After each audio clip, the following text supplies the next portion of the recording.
Whenever we discuss anything about estates, I love talking about one of the experiences I had during my life. I started to run races. Now, use the word run loosely because I was always at the back of the pack whenever I'd run these long distance races. And it was kind of fun because there'd always be a group of people that seemed to run at that same pace. It was the back of the pack pace. And I remember one day as we were running, it was a 20-mile race. And as we were running the race, there were some like 80-year-old women that would run past us. And there were like 8-year-old kids that would run past us. And I one time laughed with everyone else that was there at the back of the pack. And I said, shouldn't it make us feel bad or discouraged that that everyone seems to run faster than we are? And we ran along a little bit longer, and then a girl said this. She said, it is frustrating that there are so many that can run so much faster than we can. But she said, look at the bright side. We might be at the back of the pack, but 99% of all people in America today could not run a race this far. And I thought for a few minutes, and of course I then came with this. I said, I guess it's always okay to be at the back of the pack as long as you're among the top 1%. And I've used that in a lot of things that I've always done with my students and with other groups that I've taught to kind of prepare or to understand something that I think also serves as one of the key reasons why a lot of people don't want to talk about their estate. Why do you not want to talk or discuss an estate? Why is it that so few people actually not only create a very good estate plan, but also then follow through and do something with the plan that makes it so that they're on an ongoing basis, they're updating it and making sure that it accurately reflects their wishes? Research will show that a lot of times people really don't relate to the kind of concept where you're creating a legacy. You're creating something that you'll be remembered for.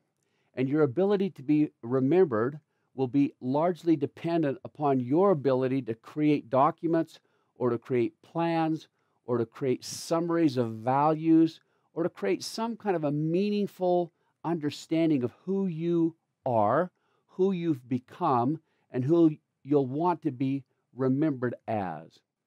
As we consider very carefully what it will be that we'll be remembered best for, it helps to then preface our conversation today with what we'll refer to as our estate planning objectives. What is an estate? How can we best make sure that this estate reflects our wishes?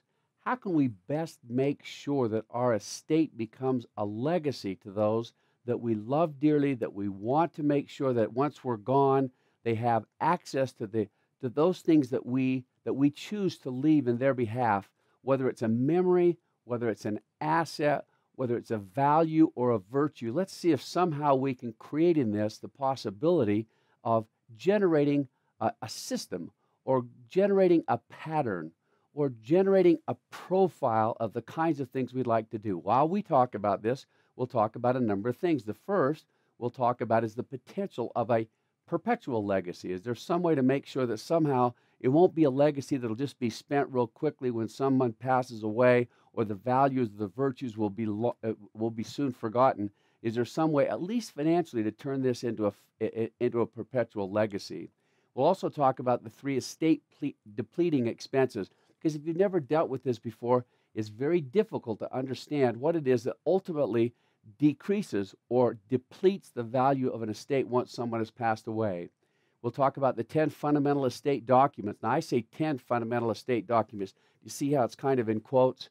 There's really only about 4 legal fundamental estate documents, but the other estate documents can become a very helpful reflection of how well we choose to plan and how well we choose to prepare for ourselves. We'll then talk about the 8 pillars of a living legacy. There was some great research, and we'll talk about it once we get to it, but great research done between those who have built legacies that actually perpetuate themselves through the generations and those who have left assets or left their estates in conditions that made it so that they were quickly depleted by those who the estates were left to. And we'll just ask you what you'd like to do as it relates to the beneficiaries that you have. The fifth thing is the 4 threats to retirement assets. that we'll discuss. And the last one is just 5 estate touchstones. Things that after all the things we've said and done, make it so that hopefully we'll be in a position to leave an estate or to generate an estate plan right now that really truly and accurately reflects something more than just how will the assets be distributed, but other things that we've seen in our research and in the things that we've done can definitely be a problem for individuals associated with this process. So this first thing, let's talk about a perpetual legacy. Most people, when they first hear about this, they're just a little perplexed. They've never even kind of perceived or kind of understood or even imagined the possibility that something could be perpetually grow long beyond the time that we leave our estate. And so as we do this, there's obviously some estate planning. We'd like to create a vision of what it is and make it so that we carefully consider. One of the joys of my life is that I have the opportunity of dealing with people that have become good resource multipliers. They've built resources. They don't just build, but the fortunate thing is they don't just build financial resources. They also build value resources. They also build spiritual resources. They also build some types of stories and types of legacies that truly visions of who they are, that they want to make sure perpetuate themselves as much as they possibly can. Here's some questions. Here's some balances. Here's some things that you can ask yourself as it relates to this process. Number one, are you planning for the end or are you planning for forever? I had an interesting thing happen to me. I often speak to youth groups. And when I speak to youth groups, I very commonly will pass out a little card, a little 3x5 card. And I'll ask them before I go there, I'll say, look, and when I hand in these cards, I say, if the Savior came and spent 5 minutes in your presence, 5 minutes, and you could ask him any 3 questions, what 3 questions would you ask him? And I think it comes as a surprise to a lot of people that the one question that they ask by far and away most is, when will you come again? Can you tell me when the second coming is going to be here? Pretty surprising. Now remember, you could ask any question you want to ask, and that's the one that they choose to ask, when will you come again? The second question that they ask is something like this. They say, could you please tell me when I'm going to die? That's fascinating. You see how they're kind of uniquely connected. They're directly associated with each other. Could you just tell me how much time I've got left? Sadly, we find that a lot of times in faith-based societies, people become what I think is inordinately fixated on the end. How much time do I have left? And I think a lot of people, when they do their estate plans, are kind of, they really look at it as a plan for the end, or when either I die or when Armageddon happens. Wouldn't it be interesting to find out what it would take to discover some tools that would make it so that our plan really, truly generates and can perpetuate itself for a long period of time? Here's another. Am I designing my estate for a transfer, simply a transfer of assets to others, or am I designing for a legacy like that we talked about? A third is, am I creating a death estate, or am I creating a living estate? The fourth is, am I focusing on legal, probate, and tax implications, or am I focusing on resourcefulness, responsibility, and values? Oh, you can probably tell my bias when it comes to the kinds of things that we hope people are focused on the most, and how suddenly this estate planning process does not become that kind of, well, I've got to plan the day I'm going to die and make sure everything is okay. Although, I will tell this, I want to make sure you understand. Because of the nature of my ecclesiastical responsibilities, the nature of my professional responsibilities, the nature of my academic responsibilities, as well as the personal things the personal opportunities I've had before, I've had a chance of dealing with a lot of individuals who are kind of in end stage, medical challenges or whatever that make it so that suddenly the nature of this task really intensifies in a very quick period of time. I just have to tell you that I hope that somehow I can create a little bit of that same sense of urgency when it comes to knowing that at that point, you definitely become far more interested in taking care of and making sure that things are done the right way. You could just right now, it'd be fun to turn off your computer and simply ask yourself this question. If I knew that I only had 1 week, what are the 5 things that I do right now? What are the 5 questions that I'd have and the things that I could resolve or answer the most quickly. When we talk about the documents that are part of a normal estate plan, sometimes kind of roll through them quickly and forget what ultimately it is.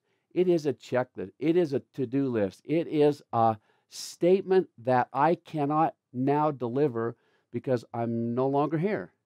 And it can really become something that's a very living statement if we consider it very carefully, and that's what I'd like to do.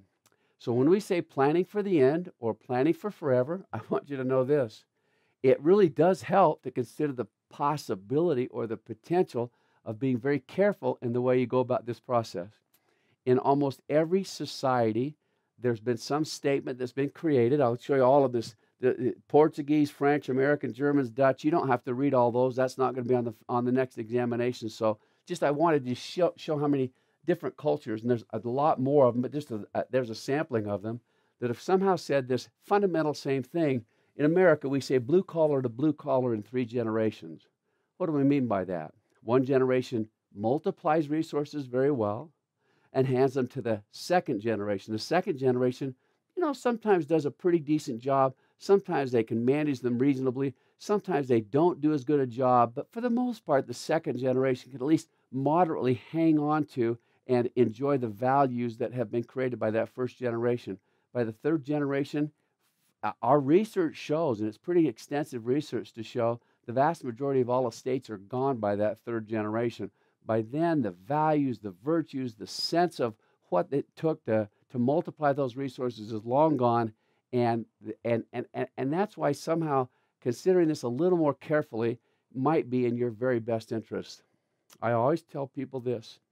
You really genuinely have the choice between option A and option B. And here's this research that I talked to you about, 2 families. Now, this is only illustrative of 2 different families that were the kinds of families we're talking about. The research was done among many different families that fell into 2 different categories. The first category is represented by an individual by the name of Cornelius Commodore, or that was his nickname, Vanderbilt. Most of you have heard that Vanderbilt name somewhere before. I want you to know, if you took his estate when he was in the 1800s, when he built such a huge fortune, and you then factored inflation into the value of that estate, his estate today would be worth somewhere near $215 billion. He was marvelously wealthy, far better than anybody else. I think the largest estate in America today is somewhere around 80 to $90 billion, something like that. Can you imagine someone living that's 3 times the size of any other estate that exists in America today? It was a huge estate. I just want you to know that what we just talked about can happen in families, did indeed happen in the Vanderbilt family. This is a book that was written about the fortunes of these children, it's entitled The Fall of the House of Vanderbilt. For those who don't know it, basically that entire fortune today, for all intents and purposes, is gone. Now, some was given to the Vanderbilt University, and obviously has perpetuated itself through the kind of gifts that were given long ago. But when it came to the assets that were distributed to children, vast amounts of money that were given to children, fundamentally that entire estate is gone. It fit the pattern nearly perfectly that we talk about when we say blue collar to blue collar in 3 different generations. I want you to contrast that with another estate that seemed to do very well. This is a guy by the name of James Mayer de Rothschild. Now, I want you to know that for Americans, a lot of them are not as familiar with the Rothschild name as you would be if you lived in Europe. This is a group that lived in Israel, an Israeli family, and I want to tell you about a little event that happened in their family at one point in time. They sat down for something that I refer to as a nice family home evening. It was a nice event where the family sat down, they had a conversation, and the conversation went something like this. Their father, James Rothschild, was doing his very best to discuss with his 5 sons. That's another reason why it's of such interest to me. He had 5 sons, and I have 5 sons. He was discussing with his 5 sons an idea that he had for perpetuating or building or multiplying financial resources in a very unique way. As he sat and talked about them, he wanted to illustrate his point about what it would mean to stay together and work together and actually realize the blessing together not go out on their own and just try to do it themselves. So he handed each one of his children, each one of his 5 sons, he handed them an arrow. Now, back in the 1800s, it would have been a nice wooden arrow, but how? And then he said, would you just break that arrow? Just take it and break it with your bare hands. How hard would it be to do that? Most people would know that it would be very simple. It would just snap with nearly almost a matchstick about the consistency when it comes to breaking it with your hands. He then said this. He handed each of them 5 arrows. And he said, now, take those, and at the same time, while holding all 5 arrows, break those 5 arrows. And, of course, they couldn't do it. He said something like this. I'm not stating it exactly like he did. He said something like this. He just simply said, together, we're unbreakable. But if we go out and work as individuals, we can be easily broken. Well, what he did was he loaned each of his sons what apparently was $100,000 to go form banks. And they each went to different countries in Europe, and they formed different banks, but they regularly had communication with each other. They worked together. They shared ideas. They shared problems that they had experienced. They shared opportunities for growing their business and doing good things. For those who know anything about the Rothschild banking system today, still the logo that they use is that same one, emblematic of 5 arrows, and not being broken. It's still part of what they do today. Here's James Rothschild, Mayor Rothschild, and his 5 sons. And they're the ones that went out and formed these banks. I want you to know that today they're into their 7th generation of wealth transfer, and not only have they not depleted the assets, but they've actually built the assets, and it's become far more prosperous than it even was at the time that the father did that. Now, I could go into what it was that they did. In fact, I'll tell you a little bit more about it later, but I'll give you a little hint. One of the things that Brother Rothschild, James Rothschild, said was this. He said, he when he gave them the $100,000, he didn't just give it to them. He said, what I'm doing is I'm beginning to give you $100,000, but you have to pay that back. You have to pay it back with interest. He said, but here's the unique thing. You don't have to pay it back to me. I want you to pay it back to a family bank. And the family bank is going to have 5 people that sit on the board of directors. And if you ever want to borrow the money again, you have to get permission of the board of directors to borrow the money. And guess who the members of the board of directors were? It was his 5 sons.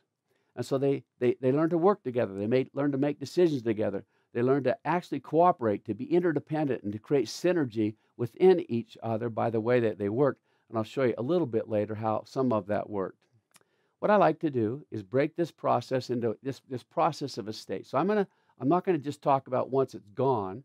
I want to talk about the 3 things that we've now discussed in our class that hopefully will set a stage for considering our estates more carefully.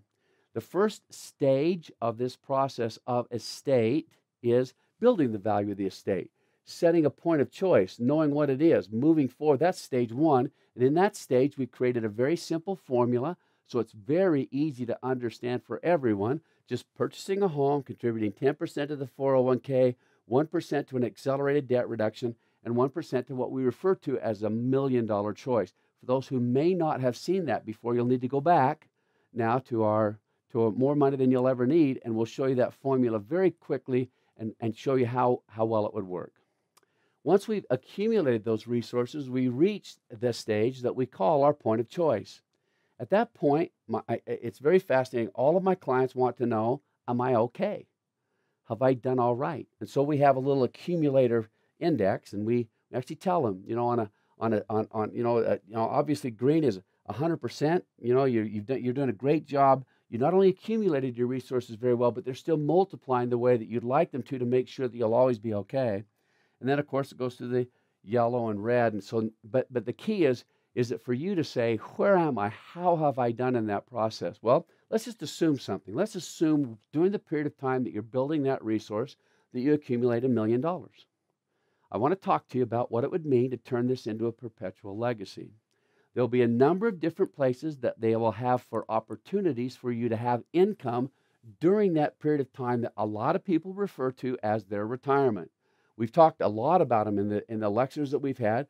There's reverse mortgages. There's distributions that you can take from your 401k plan. There's pension benefits that you get by working for a company for a certain period of time. And and then they promise to pay you income for the rest of your life. There's Social Security that you receive because you're an American citizen and because you've paid your Social Security taxes.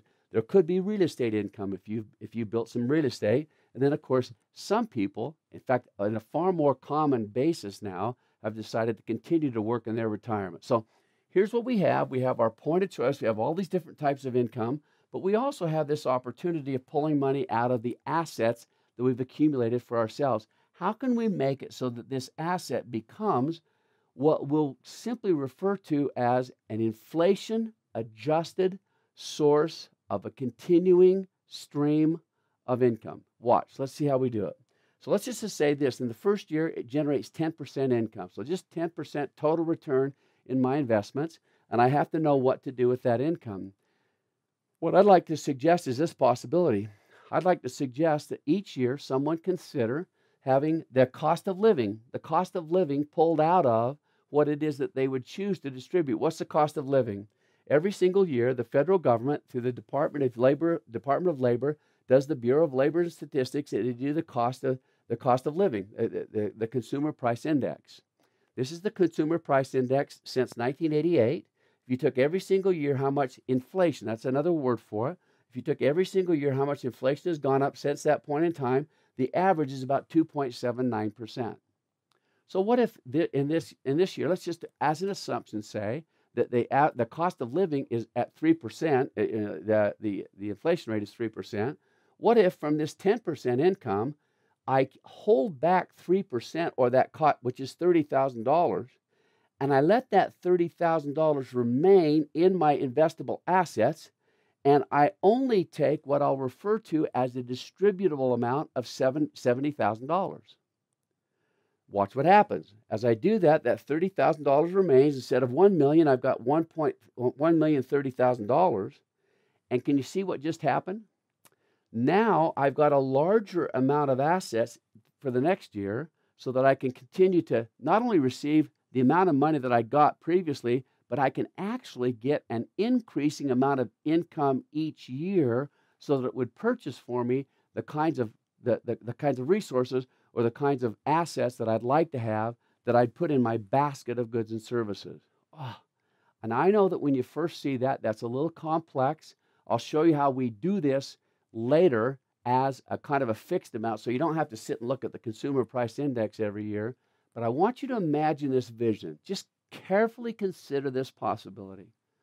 What would happen if I knew that each year, whatever it is that I've chosen for my basket of goods and services, I could make it so that the income that's paid from these acquired resources would continue to grow in such a way that I not only was able to purchase the basket that I did this year, but I can purchase that same basket even though inflation has increased significantly.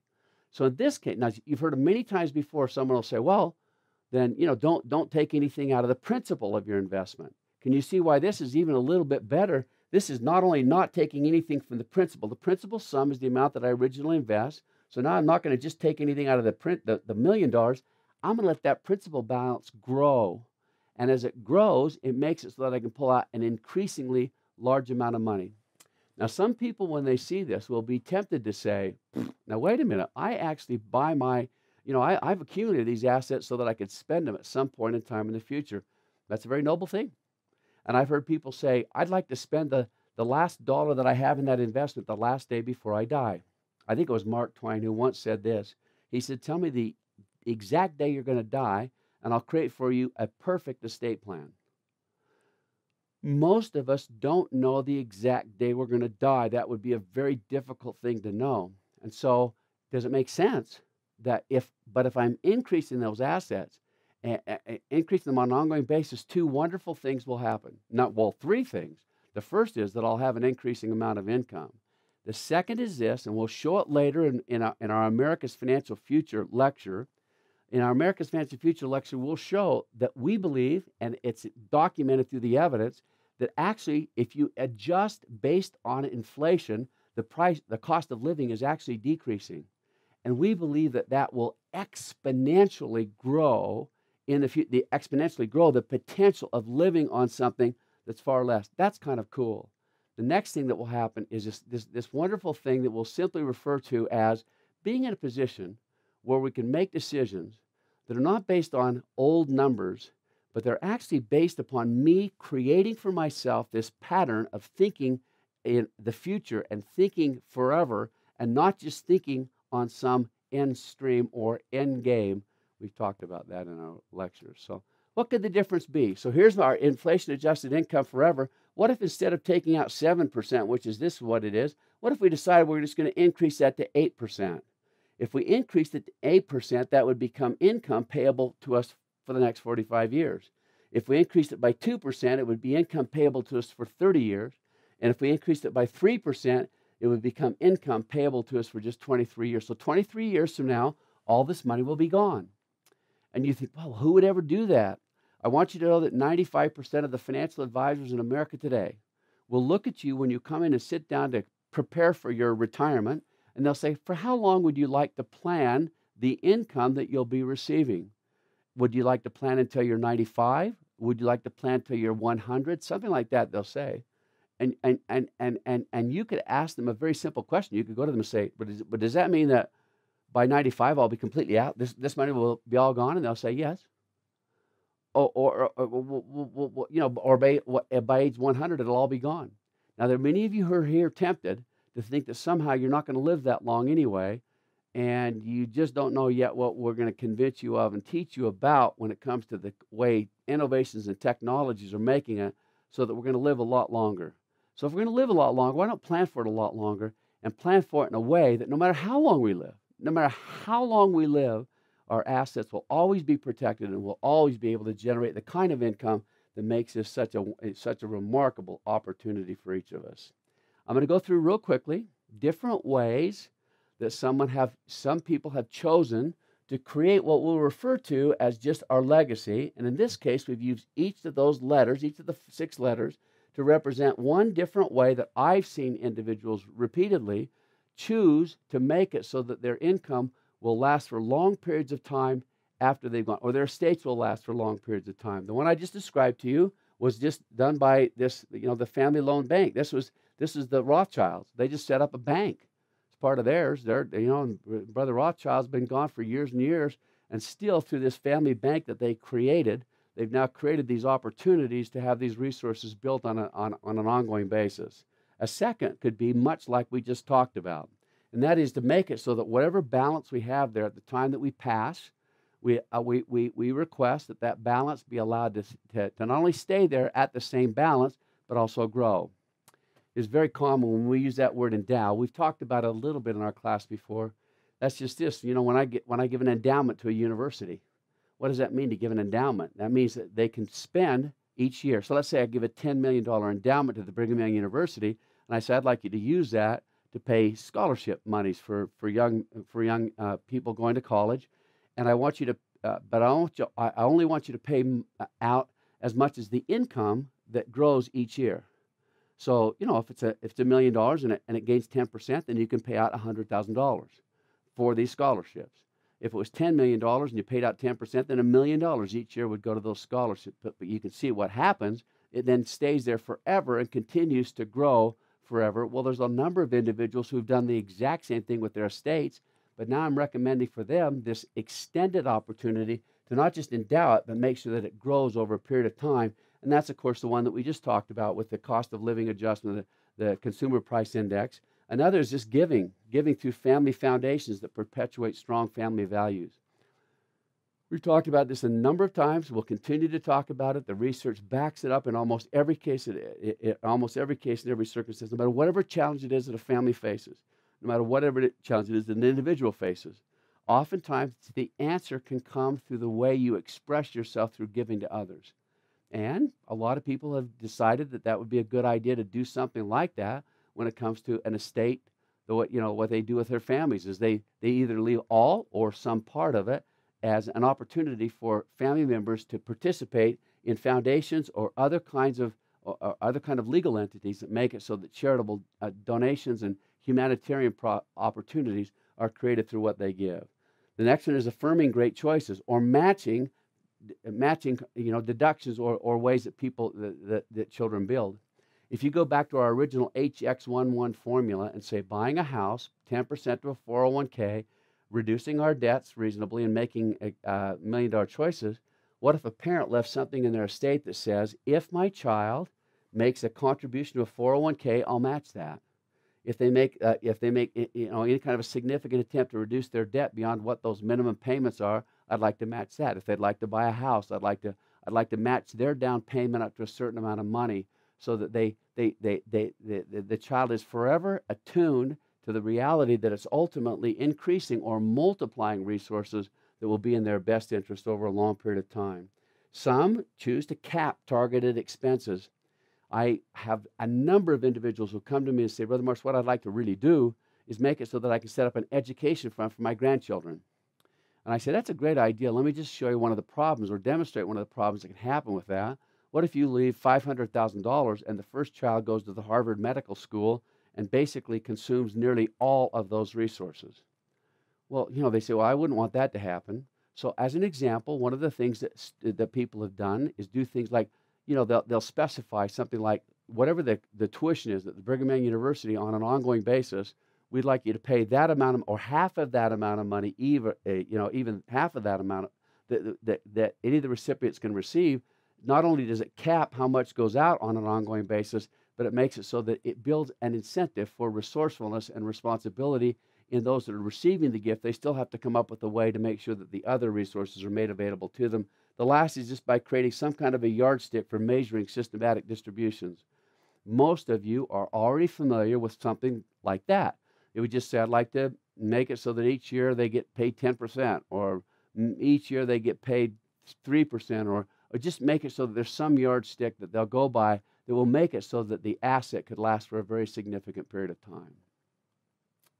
Each of those, for those who have never really considered this very carefully, are almost stunning. They just say, wow, that sure seems like a lot of attempt that you go through in order to make all those things happen. I will just tell you that one of the blessings that I've had is not just working with people who have gotten good at building resources. I've worked with some people that have gotten good at building really large amounts of resources. And so I will just tell you very frankly, they are very, very committed to making sure they think very deeply about how to make this process work well. I always start each of them with this. I just say there's three things that change people more in life than anything else I know. Number one is money, that the individual did not earn, that individual also has to share with someone else. I can't tell you how many times I've gone through an estate planning process where an amount is specified that the beneficiaries are going to receive, and suddenly there's an intense focus on that number, as if that was the number that from the beginning of time was their estate distribution or their estate legacy, that they get to use, whatever. And then you introduce the possibility that maybe someone else in the family receives some other kind of special consideration, and it can really cause a lot of problems. And I just hope that in the things that we do and the things that we suggest, we can eliminate a lot of those potential problems. So the next stage, we're going to talk about the three things that can deplete your assets at the time of death. It should be, to a lot of people, fairly obvious because you may have heard of these before. The first thing that can do it is what we call probate. Probate's kind of an interesting problem for a lot of people because, number one, they really don't understand probate. They've never really kind of had to deal with probate before. So when they start imagining what probate could mean, they have to first know a little bit more about what it is. Probate is, most simply stated, is the identification, management, and liquidation of a deceased person's assets. Now, if you think about that, I'm going to emphasize that word deceased right there. So you pass away and you own something. When you own something, we have to first find out what it is that you own. That's the identification of what those assets are. Then, while we decide who's going to get them, we have to manage those. We have to make sure that they're well cared for and that they're cared for in the way that the deceased individual would have them cared for. So we have a management of those resources. And then, of course, the final process is liquidating that deceased person's assets. Probate can become a very expensive process. Probate is something that in America today can, in many cases, consume quite a significant portion of a person's estate if the estate is not left in good condition, well planned out. I have to emphasize with the wildest enthusiasm, I am not an attorney. And I don't want anyone to think that somehow anything I could possibly say could turn into legal advice, other than to simply say this: when it comes to probate, there are ways of avoiding the probate expense. Now, some are very obvious. Think of this. If an individual, maybe a husband and wife, left a house, they owned a house in something that we refer to as joint tenancy with rights of common, that rights of survivorship, excuse me, joint tenancy with rights of survivorship. What it says is this: there's going to be two people that own that asset, but at the death of the first individual, the survivor just automatically becomes the new owner of the asset. Well, then we don't have to identify who's going to get the asset, do we? We don't have to manage it. It just, by virtue of death, passes to the next individual. The only thing that someone would have to do if it was a home that they own is go down to the county recorder's office and file a copy of the certified death certificate, and the individual who survived would automatically own the asset. There's lots of other things that can avoid probate. You know, on your life insurance policy, you name a specific beneficiary. You say, when I pass away, I'd like my wife to receive the benefit, and if she's passed away prior to me, I'd like my children to get it. As long as you left a named beneficiary as part of your life insurance policy, it avoids probate, or should avoid probate. If it was a 401k or an IRA, you probably have done the same thing. You've named a beneficiary. It avoids probate, or should avoid probate. What if you've got a bank account where you've just got what's called a pay on death, a POD, at a bank? You might have set up the bank account, and they'll say right then, you know, if you pass away, who would you like us to give this asset to? And you specify who to give it to, then indeed that can avoid the probate process. So you can see where a number of the different assets that we commonly own would avoid the probate process. Sadly, there are some assets, though, that will not avoid the probate process, and we'll get into in a minute some of the ways that you can make sure that the strongest portion of those assets avoid probate. I have to kind of make sure you understand one thing, though. Before we talk about any strategies for avoiding probate, there are a lot of individuals who specifically want their estates to go through probate. Now, that's kind of a little surprising, but just know this: of an estate's complex, or there's some confusion. There's, you know, numbers of different beneficiaries, maybe beneficiaries that have come from a number of different relationships, maybe some very complex assets that are on not only where in the state that you live, but in foreign countries. Estate, you know, assets that were acquired in a community property state, but now you're living in a common law state. There's actually sometimes it's helpful to go through probate, and so it's something that you'd like to consider with a highly qualified attorney to make sure that ultimately your wishes can be best reflected in the way that it goes through probate. I would say that it's somewhat uncommon. You know, it's far more the majority of cases people would like to avoid probate, and we'll see if we can explore some of the processes for avoiding probate as we do that. The next one that we talk about is the process of paying estate taxes. You know, just that it is a common reality that you can pay estate taxes. You just don't want to, and estate taxes are literally I teach my students there's four fundamental federal taxes. There's the income tax, there's the FICA, or the Social Security tax, but then there's also this thing called an estate tax, and the fourth is a gift tax. All of them are what we refer to as a transfer tax. If you're going to transfer something of value to another individual, the federal government or state governments want to step into the middle of that transaction and get a portion of it in taxes. Well, estate taxes just so happen to be one of those taxes that says if you're going to leave something of value to an individual or member of your family or to anybody else, then we want to calculate what the estate taxes can be.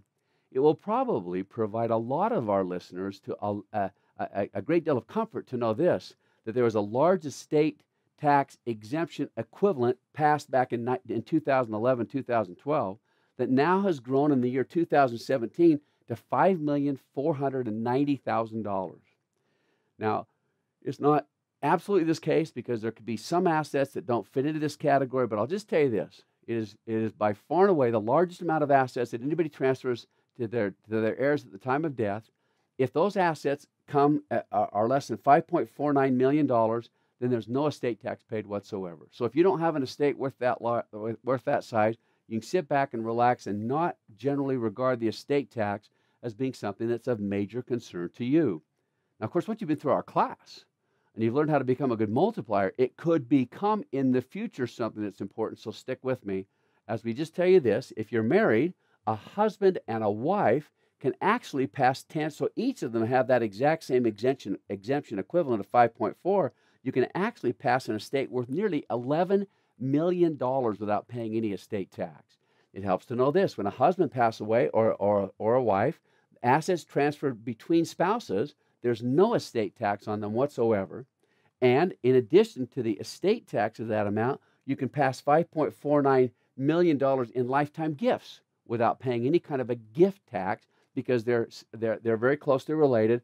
And then, but plus 14,000 a year. We don't go into much depth about gifts here because our real focus is on estates. But I will tell you that it can become an integral part of the estate planning process if indeed you do have a large estate to begin giving gifts. And so we wanted you to know those numbers. The last is just the general confusion that's created when people do not plan wisely for their estate to be passed to someone else.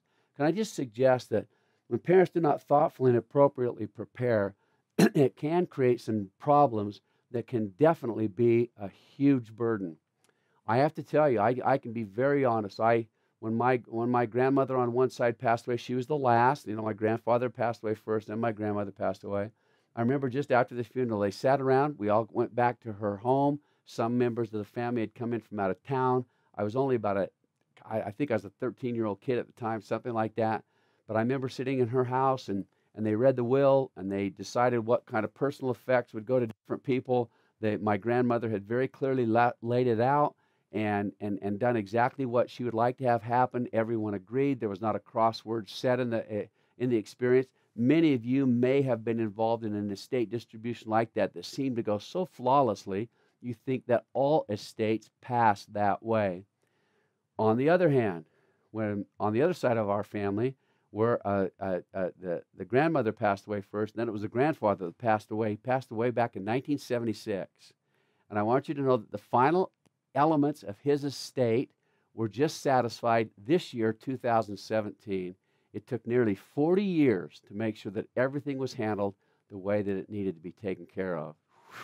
It obviously can become a very significant burden to families if indeed things aren't created and dealt with as specifically as possible in this process. And I'd only hope that that would not be something that would happen to you. So now that we know the three things that will deplete your estate, let's talk about the 10 fundamental estate documents. Now remember, I said 10 fundamental estate documents. I'm going to give you 4 kind of the basics that any attorney would suggest or recommend for you right now. But then I'm going to give you some others that I think you may want to be considered, especially when you want to make this a living estate and not just something that passes assets to children at death, but really does become a reflection of so many things more than just simply the assets that would be passed at death. The one that's very common, that's talked about the most, is a simple will. Now, I want you to know that I use this same PowerPoint presentation in a number of different lectures. And so there are going to be some specifics that are going to flash up on the board. You're going to say, why don't we go through every single one of those things? It would just go beyond the perspective or the intent of the class that we're doing right now. So there'll be some of them that we'll skip over. And I'll just show you what that means. So see, this is some of the key benefits you get from having a will. By simply having a will it's just a piece of paper that says, doesn't have to be a piece of paper, but we don't want to get into those details. Just a piece of paper that says, I, John Brown, want to make sure that my assets are distributed the way I want to, and here's my kids, and here's what I want each of them to receive. That's a simple will. It means that I can be in charge of the key decisions. It means I get to choose who can be my personal representative or the person who will take care of, handle, or make sure that that will is distributed the same way that I'd like to have it. I get to choose who my beneficiaries can be, how my assets are distributed. It avoids something that we refer to as an intestate succession. Intestate means somebody died without a will. Can I just tell you what happens if someone dies without a will? If you don't have a will or some kind of a controlling document at the time of your death, you die intestate succession. When that happens, the states, each of the 50 states, have found out that there are more than one person that dies without a will or dies without some kind of a document stating what should we do with that deceased person's assets. What they've done is they've gotten together and they've created these intestate succession laws that just in addition to doing all the management and the overview of the asset, they also say that they say this: if the person has a spouse, as an example, they'll give an illustration of how the asset should be given out. So one state might say, if the guy dies and he doesn't have a will, then we'll give half of all the assets to the wife and half to all the children. That's just the way it'll be. And then, but if they don't have a wife and they don't have children, then who should they go then to? Maybe they go to the brothers and sisters of the deceased individual. Maybe they go to the parents of the deceased individuals. Maybe they go to nieces and nephews. Can you see they just create a decision-making matrix that says who should get the asset if someone doesn't specify who should get it?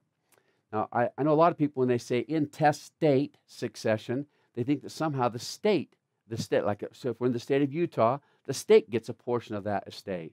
That's very uncommon. This is just a little decision-making matrix that makes it so that we can tell legally who should receive those assets, if indeed it is left with intestate succession. It provides orderliness to an estate. It protects your loved ones. It's a great organizational tool during your lifetime. There's some disadvantages to a will. It does not avoid probate. Now, I want you to think about that for a second. When we defined what probate was, we said it was the identification, management, and what? Liquidation of a deceased person's assets. If you still own the asset when you pass away, even if you distribute it through a will, would it need to go through probate? And the answer is yes, because indeed you still own the asset. The thing that we're going to talk about real quickly is a trust, where it's not you that owns the asset, it's someone else that owns the asset. So in this case, it's not going to avoid probate. Sometimes it's too easy. It's too easy to challenge legally. Probate becomes a public document. Here's one of the problems that we have. In your will, if you do have to probate it, guess what? You have to submit your will to the court. And any document that becomes submitted to the court becomes what we call a public document. So anybody could have a copy of that will. I'll tell you one that happened very uniquely when Elvis Presley passed away.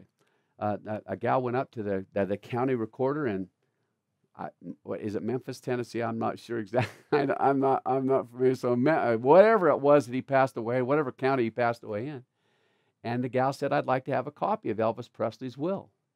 And the gal behind the counter said, "No, I won't give you one." She said, "I thought you were going to say that, so I brought my attorney with me, and could you go get your attorney and let's just have a conversation about it, about whether you can give me a copy or not." And sure enough, the attorney for the recorder's office, where it had been filed, or the clerk of the court, came out, and the attorney said, "No, it's a public document. You have to give them that document if it's a public document."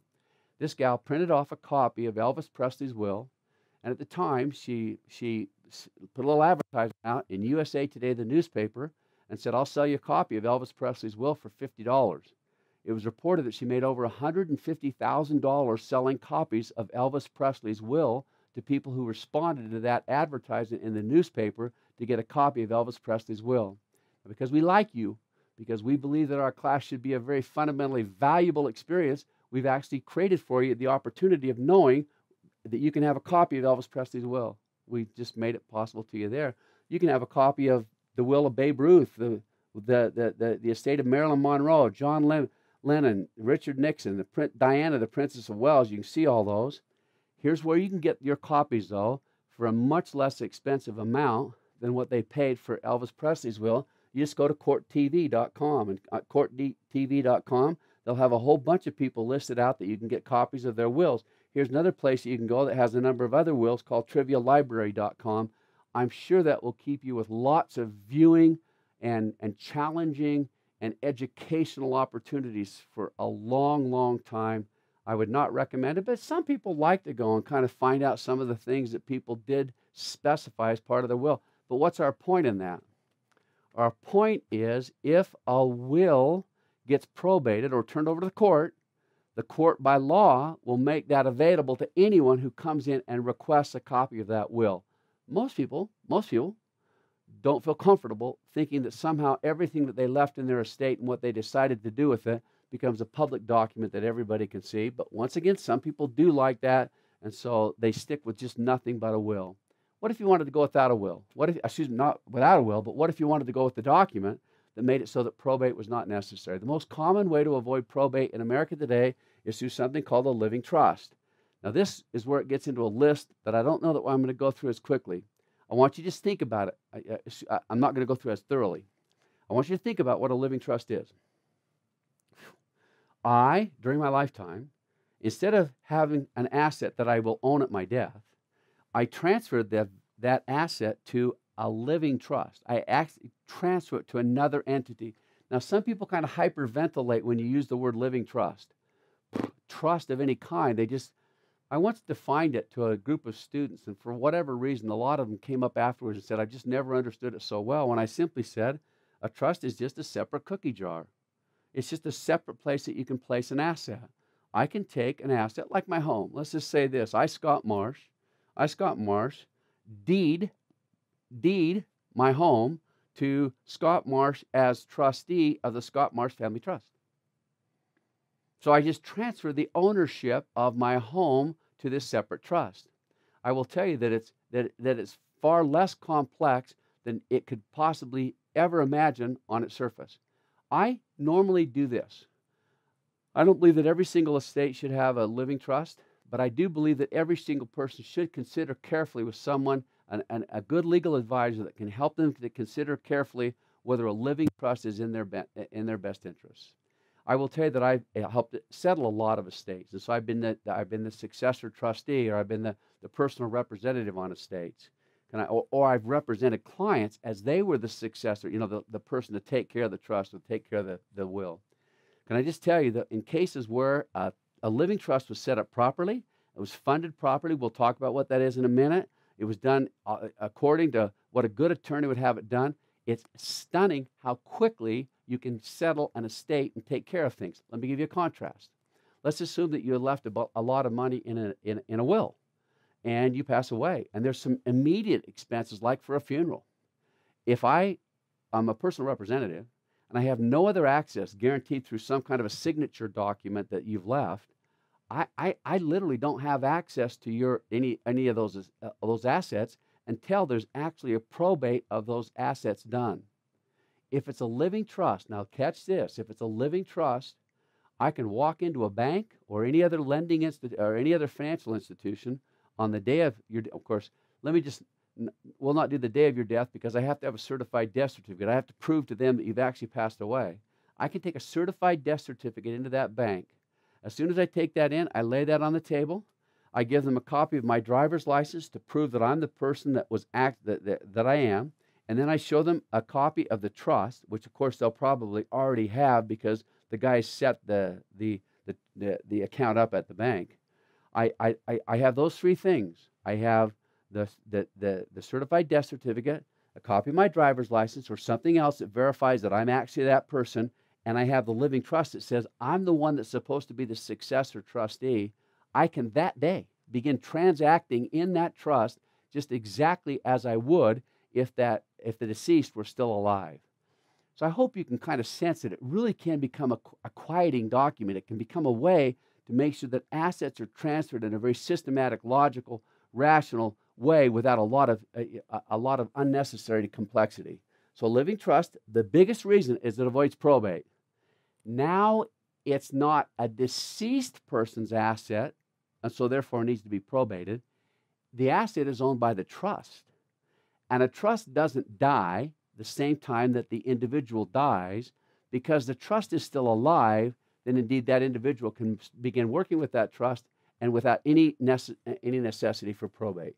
It's a great planning blueprint. It expedites the estate planning process. Its flexibility is often generated in the way wishes are carried out. It's a private document. That's something that's important to note. Remember what we said with the will? A will, we said you had to turn it, it became a public document, so the court has to actually provide it to whoever asks for a copy. You never have to file that trust with the court. It can become a perfectly private document. No one ever knows what took place in that estate. It can provide some after death, and some of these are ones that I just don't want to get into too much depth because I think it would go beyond the scope of what we're trying to communicate right now. Living trust, I want to make sure that you understand living trusts do not do some things. Number one, they do not protect a person's assets during their lifetime. A lot of people believe that because it was a trust, that it would naturally protect assets. Just know that lots of other consideration needs to be given by a qualified legal advisor before you ever think of ways or tools of protecting an asset during your lifetime. It does not save the estate tax. Now think about it for a second. We said that there are three things that will deplete the value of the estate. What were they? You're going to have probate expenses, you're going to have estate taxes, and you're going to have that confusion that's created when somebody does not appropriately and properly plan for their eventual demise, right? Now, so we do know that it helps you to avoid probate. But how about those estate taxes?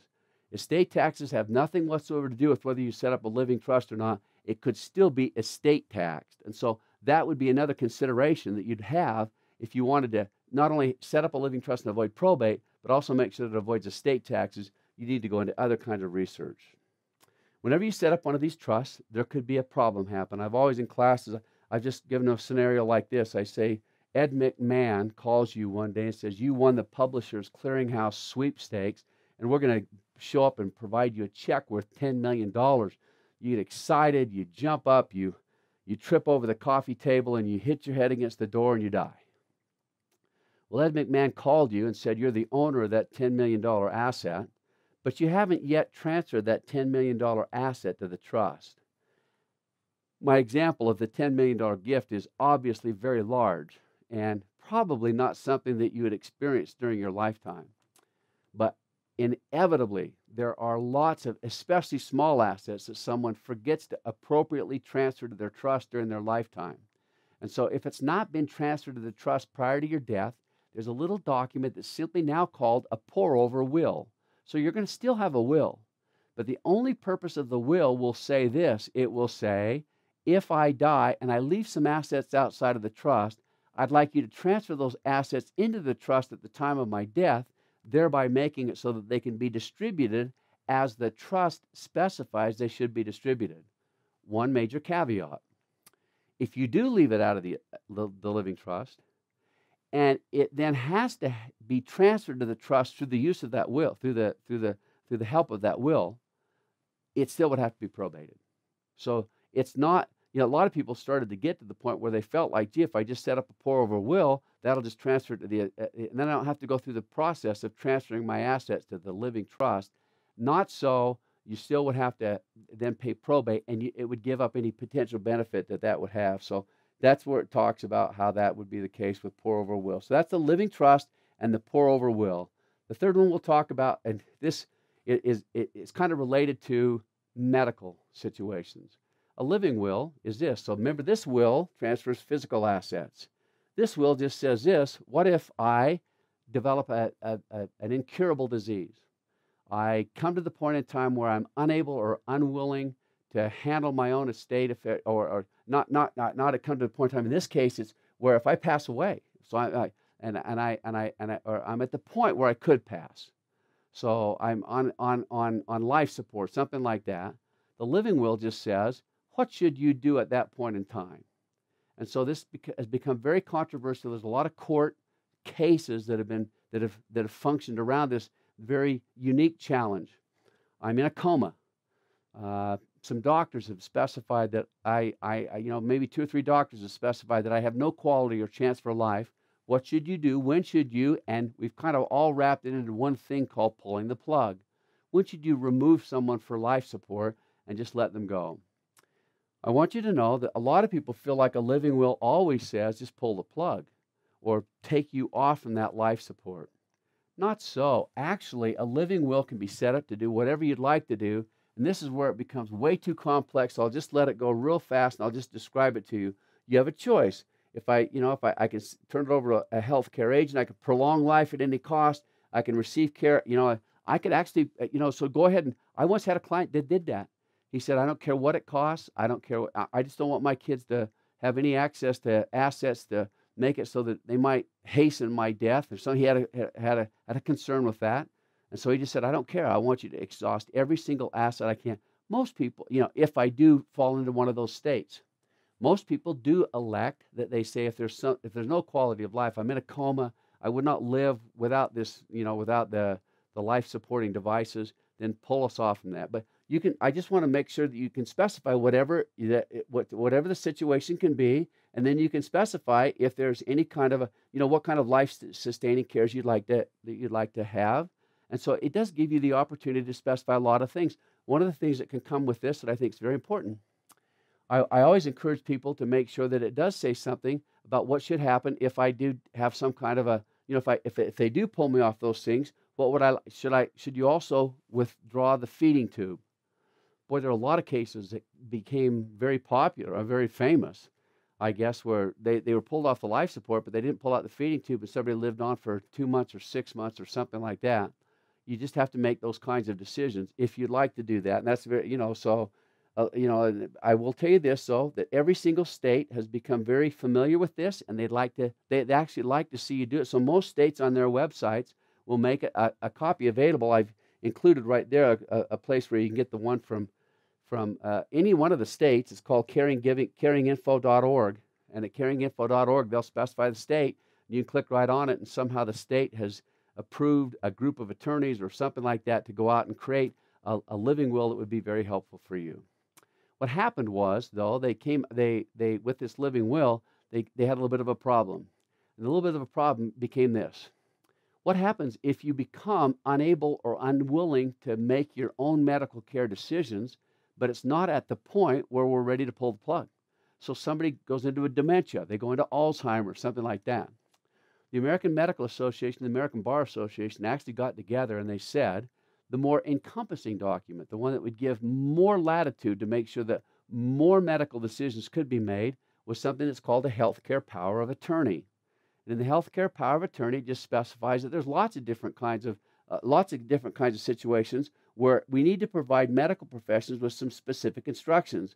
We need to eliminate or authorize complex and often expensive treatment or procedural visits. And so you can see where there's lots of different things that the health, all it does is says this: if I do fall into the state where I'm unable or unwilling to handle my own affairs, I would like to turn that responsibility over to, and then you specify, very commonly turned over to an oldest son or an oldest daughter or maybe a couple of children. I always caution people, try not to, in my mind, I think it's helpful to not try to name too many people, because boy, you can, as soon as you get to that point, some of those decisions can be a little challenging, and especially if the people that you've named live in different states, and you have to run every single one of them down before some kind of a decision can be made.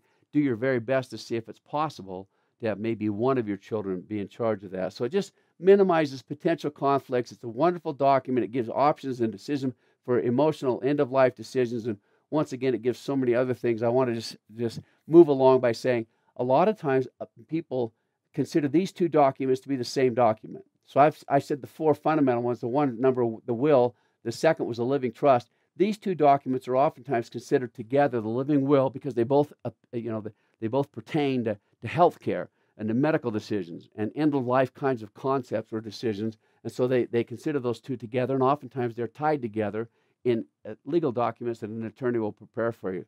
The last one we'll talk about is what's called a general durable power of attorney. So power of attorney, once again, is just you giving the right to someone else to function in your behalf if you're unable or unwilling to care or make those decisions for yourself. We've talked already, of course, now about health care. Well, how about all the other decisions? How about the other financial decisions? What about the living decisions? What about all the kinds of decisions that need to be made that you'd be making on an ongoing basis that might not apply to your health, but someone else needs to be making for you? Whenever I talk about this, people will frequently say, Brother Marsh, wow, that kind of gets me concerned. You mean to say I'm actually turning the right to over to someone else to make decisions in my behalf? And I say, yeah, I guess on its surface, you might be concerned about that, but know this. If you don't name someone prior to getting to that point, so now you've got dementia, but you haven't named anybody, guess what? The court will step in and name someone for you. Because someone has to make those decisions. Someone has to be able to make out the check. Someone has to pay the bill. Someone has to make the decisions that are necessary on an ongoing basis. Someone will petition the court through legal channels to make it so that the judge ends up making the decision about who will be your power of attorney. I only would suggest to you this: Wouldn't it be nice to know that you had at least the choice of who it would be, so that it would not end up being someone that you, because of your personal knowledge or information, might know would not be the very best person? So I think everything else that we talked about here, there's going to be a little bit of a list here. I think all I'm going to do is rest with this so that we don't turn it into something too long. There's a number of different things that, when handling, you can see how I'm rattling through it. It can just, by purchasing life insurance, settling claims, entering into contracts, filing tax returns, you can see where it can become a very important document, and it can become something that, if you'll think through it carefully right now, it could become hopefully something that would not be a major challenge to you in the future. Now, whenever you do this, I'm going to now introduce you to about 6 other documents that I would like you to consider very carefully. The first pertains to key documents, key pieces of paper, very important assets that someone might need to have. We simply refer to this as a key document locator.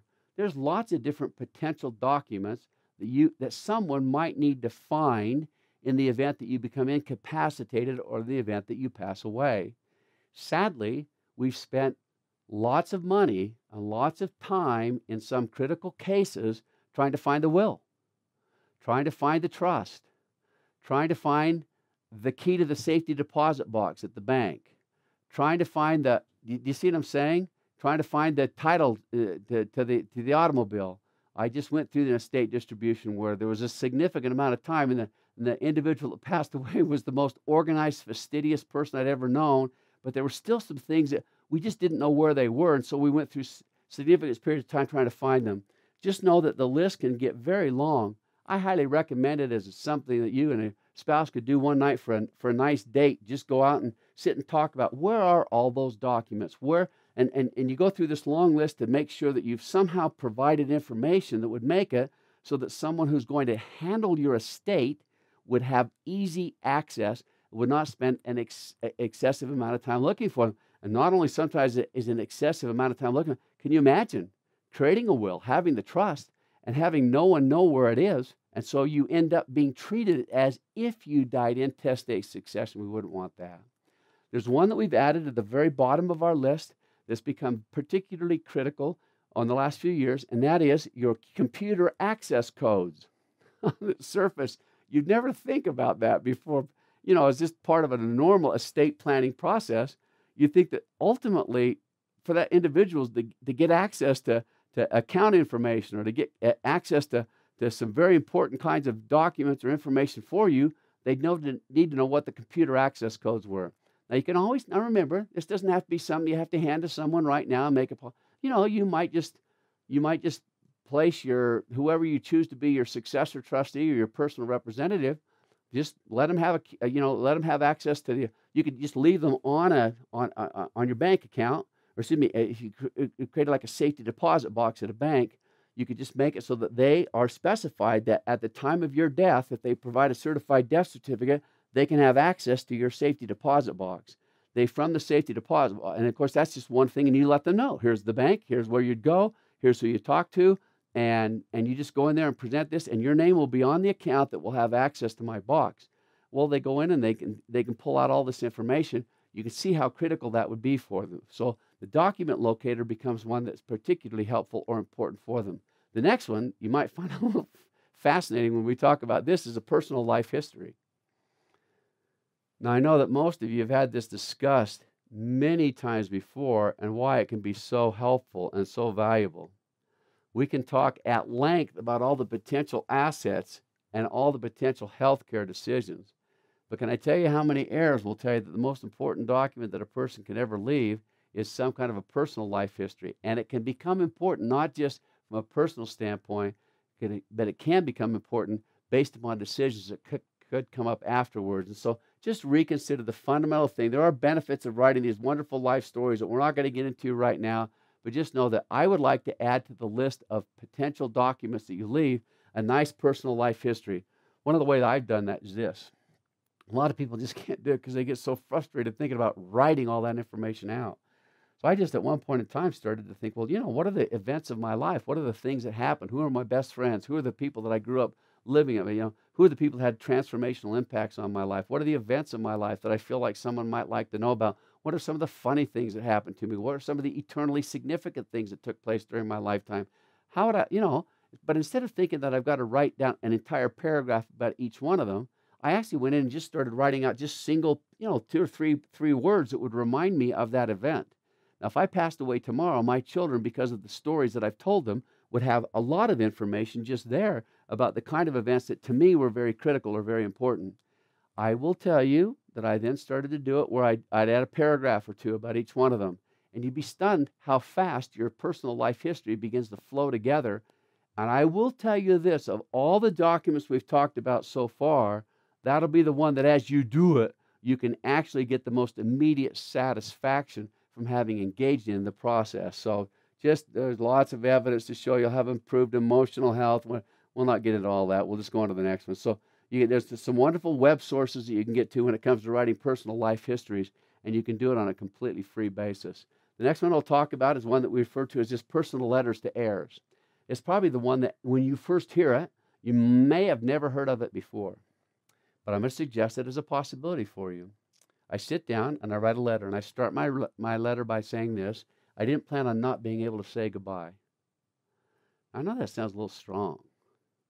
What if there was a circumstance? What if tomorrow? What if today, on the way home from a seminar, today when you go to tomorrow when you go to work or something like that, something happens that you are not able to come home? Can you imagine what would happen if you knew that somehow there'd been a letter that was generated on behalf of each of your children that said things like this: these are the strengths that I believe you have. These are the spiritual gifts that I believe you have. These are the opportunities I believe that you'll develop during your lifetime.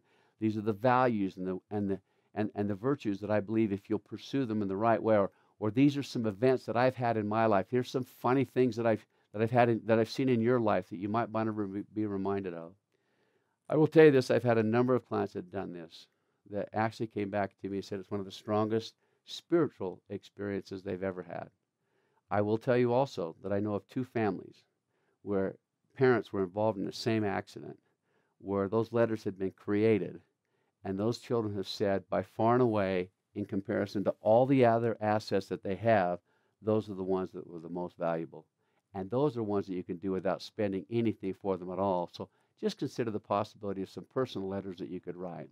Here's one that's becoming increasingly valuable, and that is a family medical history. Why is that? Medical technology and medical innovation is moving forward exponentially at this point.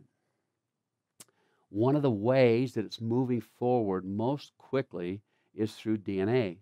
It's through understanding how illnesses or sicknesses are passed through a family. And by understanding how they're passed through a family, developing tools and techniques for identifying somebody that's at risk for something at a stage where a treatment is so readily available and so easily treatable. I will just tell you that the American Medical Association and many other groups have become particularly involved in highly encouraging people to leave one of these family medical histories. I want to recommend one website. Here's one at utah.gov. Here's another one at familyhistory.hhs. This might be one that's good for, because this is one I'm going to show you right now, www.familyhistory.hhs.gov. When you go there, they just give you a little worksheet that you can fill out. You just type in who it, you just put in the X where it is you're going to talk about the individual, what that individual, but then you type in whatever kind of information about that information that you have access to, any kind of knowledge about whether, the heart disease, strokes, diabetes, colon cancer, breast cancer. Those are the kinds of things that medical professionals are telling us that if we do that, if we do that medical history carefully, the way that we should, it can become a gigantic benefit to our families and makes for, once again, a wonderful additional tool for expressing our enthusiasm for our children. One that I'll give you now is what I just call my statement of final wishes. My statement of final wishes, just a final statement of wishes or values or instructions that I have for personal asset distributions or something like that. Let me just tell you this. No matter how good we get at trying to structure the legal distribution of an estate, oftentimes I've found that my clients especially really enjoy just making a statement of personal value. a statement of what you would hope that a child would do with an estate distribution, what a child would do with any of the kind of resources that you provide, would do with any of the legacy that you have, might with any family history that you've generated for yourself. Whatever it is, you get the opportunity to state what those values are. So values or wishes or final instructions that you may have. I'll tell you the last one is of particular interest, and I want to give you a little suggestion.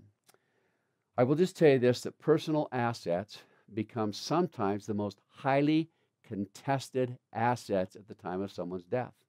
I saw a distribution one time where the estate was probably only worth $250,000. There was a house and there was a hat that of course there was other personal assets, but for whatever reason, the heirs of the estate became fixed on that hat, and everyone believed it was a favorite hat of their fathers, and each of them believed that it was their right to receive that hat. These heirs took each other to court. They ended up incurring more than $250,000 in legal expenses, suing over each other over who had the right to receive that hat. Do you see what the problem is? So what do? You always have a lot of personal assets, whatever they are. Some of them would clearly be wanted by your heirs. You might have a nice grand piano. You might have a baseball card collection or a coin collection or something like that. The nice thing that you can do is specify who is to get those assets. Now, a lot of people, like the first stage is this. You just say, I would like Susie to receive the piano because I told her if she practiced the piano, she'd get the piano. I want Johnny to get the baseball card collection because he thought he was going to be the next Mickey Mantle. And so I want him to have the ability to live out his childhood fantasies for the rest of his life by having my baseball card collection. So that's the first stage. After that stage, you just know that there's some assets that you would like to share with the kids or your heirs if they'd like to have them, but you don't want to fight over them. So here's what I would do. Here's at least one suggestion for it. I just say, look, if my heirs can decide who should get it and who shouldn't, then I want them to go ahead and do that. Now remember, with my grandmother, that was the case. They all sat around. She'd specified a few of the assets that were important for people to have, but after that, they all looked at each other and said, would you like the quilting loom? Would you like the old bed, the old feather bed? Would you like the sewing machine or whatever? And they just did a beautiful job. So, I'll take that. And somebody else would say, no, you need to have that because and it was just a beautiful experience. And if that is the case, wouldn't you like it if your heirs handle it just that way? Then you say, though, that if they can't, if there are personal assets that are contested, here's what I'd like you to do. I'd like you to have all of my personal assets valued. I'd actually like to have someone come in and place an appraised value on that asset. Once they all have an appraised value, then I want you to do this. I want you to figure out some way to make it so that who picks first and who picks last can be random. So you might just have them draw straws. You might have a computer select or do something that makes it so that no one feels like there's any preference being shown to them. And you simply say, and you decide who's going to pick first and who's going to pick last.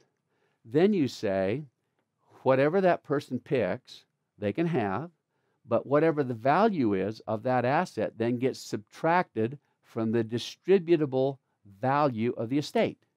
So now Susie's going to look at that piano. So let's say you didn't name Susie for the piano, and the piano ends up getting appraised at $10,000. And Susie says, okay, I have the right to pick the piano. So let's assume Susie's the first one to pick.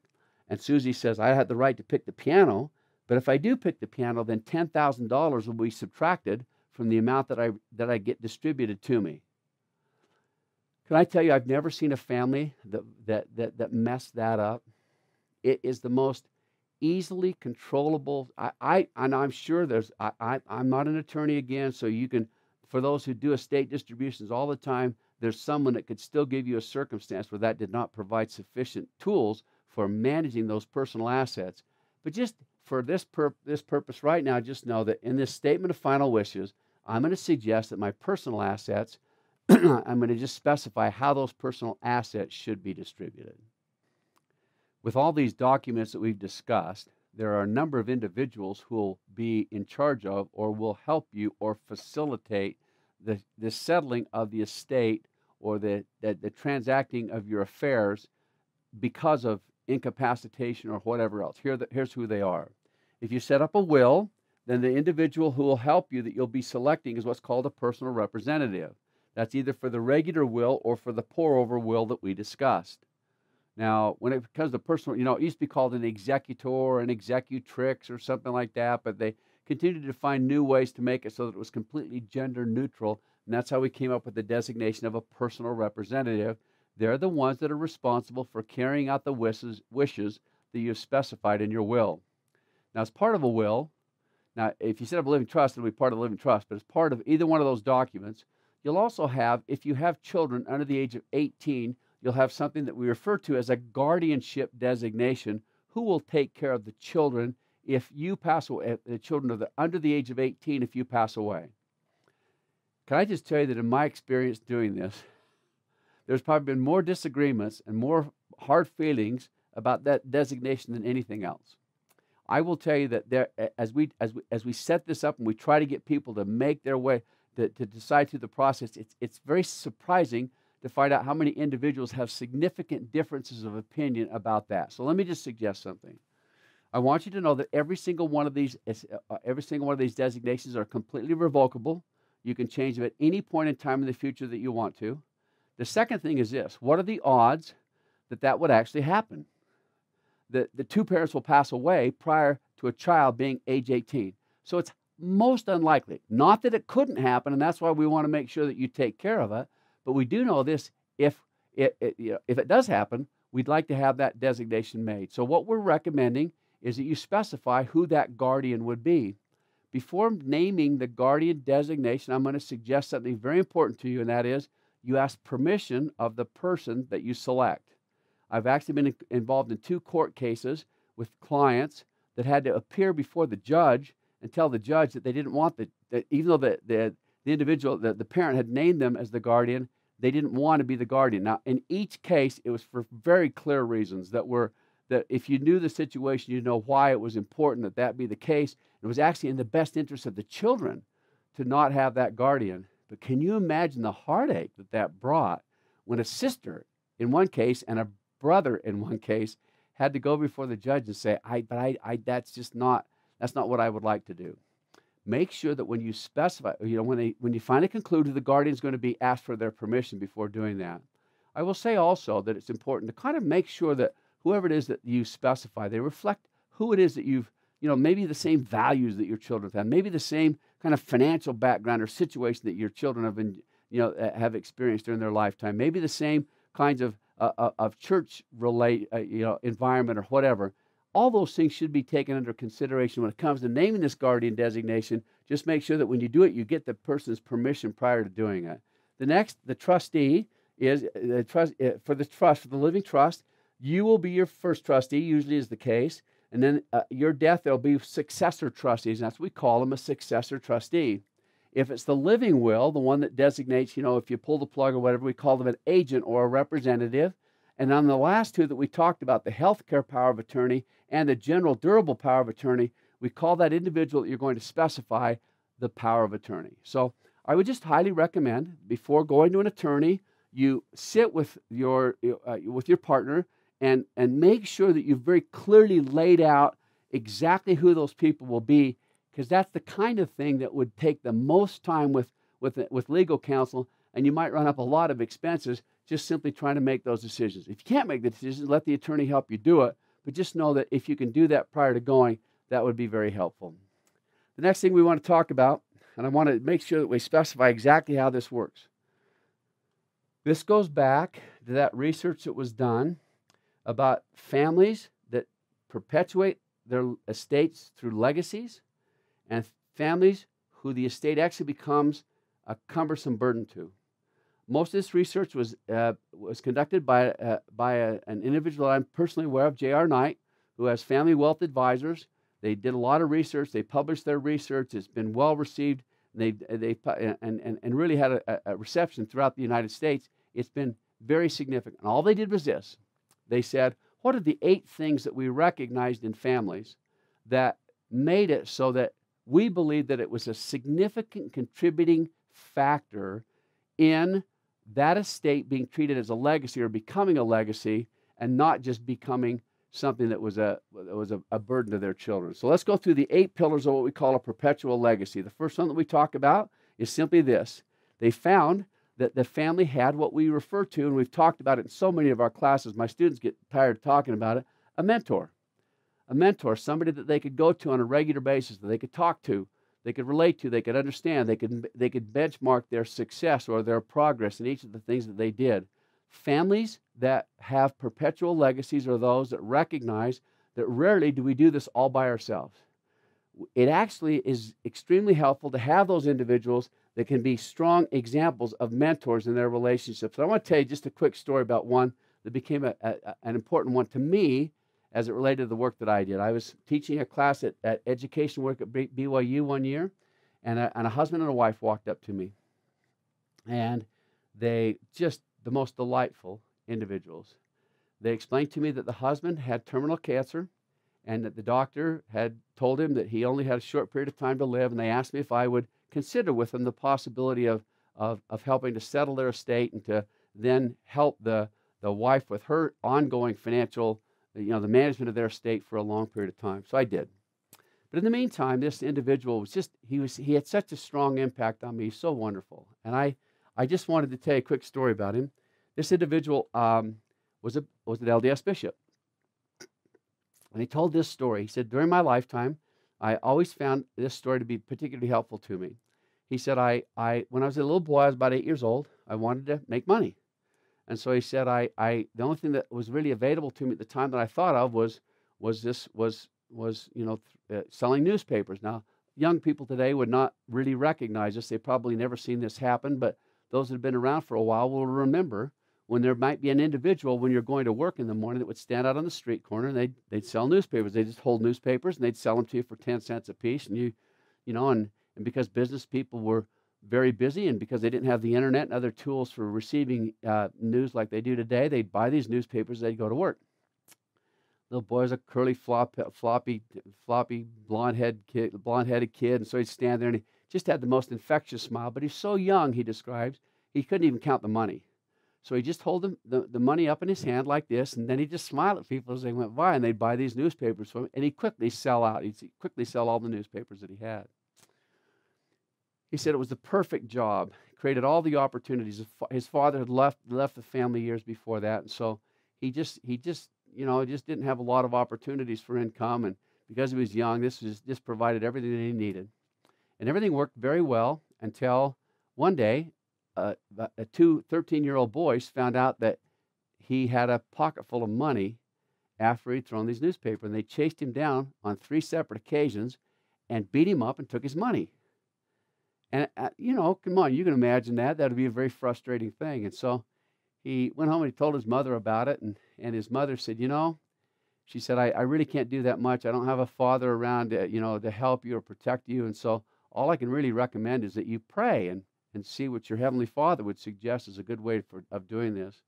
So he did. That night he said his prayers, and he said he didn't feel anything special. But the next day he went out and he did his newspapers. And this day before he went home, he stopped at the store and bought himself a Hershey candy bar. And he said, on my way home, he stopped and he ate the Hershey candy bar before he took off. And he said, here came these 2 boys chasing after him. And he said, for whatever reason, I don't know what it was, I outran them and got to my house, got behind the screen door before they did. And here he is just breathing heavily on the other side of the screen door. And in that little 8-year-old mind, he said, it was that Hershey candy bar that did it for me. I actually outran those kids because of the extra energy the Hershey candy bar gave me. So this little 8-year-old boy concluded that each day before he went home from selling his newspapers, he would eat a Hershey candy bar, and on 3 separate occasions, he outran those kids. And so it became kind of a theme throughout the rest of his life, and he became a mentor, a great mentor to a number of people. And one of the tools that he used was a Hershey candy bar.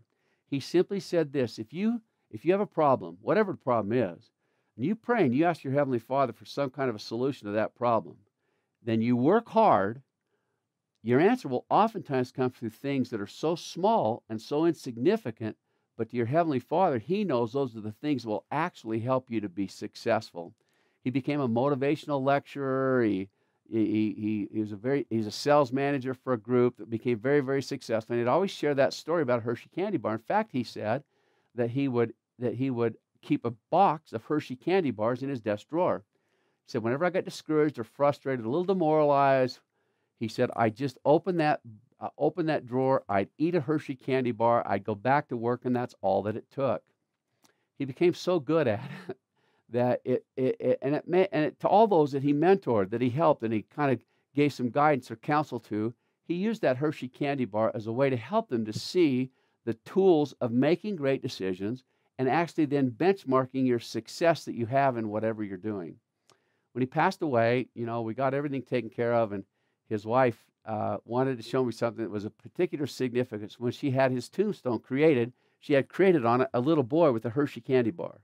And it became one of my favorite stories. I will just tell you kind of coincidentally that two of his daughters got married, and they asked me to officiate at their weddings, and I did officiate at their weddings. And for wedding gifts for both of his daughters, I gave them a case of Hershey candy bars. And I told them the goal should never be to worry about running out of Hershey candy bars.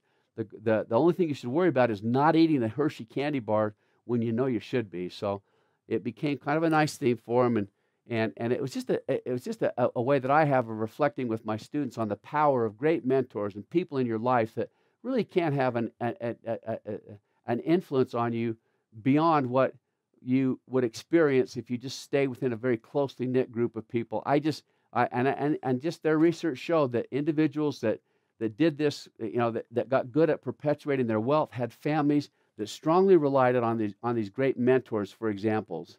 The second thing is that they, for whatever reason, and you might find this a little uncommon, they had very open and ongoing family conversations about family financial objectives. There's been some great research done on what families normally don't talk about. I'm going to leave for your imagination what the first thing is. They say the primary thing that parents have a great frustration talking about with their children, but I'm very willing to talk about number two, and that is, for some reason, parents have a great reluctance talking about money and personal finance. Now, there's some reasons that we've been able to identify that might be the case. In a lot of cases, parents might be reluctant to talk about that because they've not been particularly good at it themselves, and so they don't want to be held out as an example of something that they might not have been very good at, as they've tried to accomplish that same objective. But why is this? What is it that makes it so that somehow we're so unwilling to talk about it? In families where it became a perpetual legacy, they very openly talked about it. They regularly talked about it. When we have our family home meetings, I'll just tell you, it's very common for us to have conversations about how we handle financial resources, what we do with them, how we share those financial resources, how we multiply the financial resources, how we have to set specific goals and objectives to make sure that we're on track and we're doing all the things that are necessary in order to actually make sure that our resources are sufficient to take care of us, even in times when we might not be working actively as individuals. So there's very open and ongoing conversation about in their families about their financial objectives. Would not surprise you in any way, I hope, that these families get very good at sharing their resources or sharing the responsibility associated with having the resources that they've been given. Now we go back to that Rothschild family. I will just tell you, now I'm not going to in any way try to suggest that everything they've ever done with their financial resources is perfect, because I just don't know that situation that well. But I'll just tell you this, they became very active in charitable and humanitarian efforts. And to this day, they give more money to those kind of causes than is even imaginable. And uniquely, in each of those 5 family circumstances, they each pursue different kinds of unique charitable kinds of causes or humanitarian causes. But the key is that they were very, very, very, very, it's just a strong and necessary part of who they were as a family to make sure that they gave on an ongoing basis.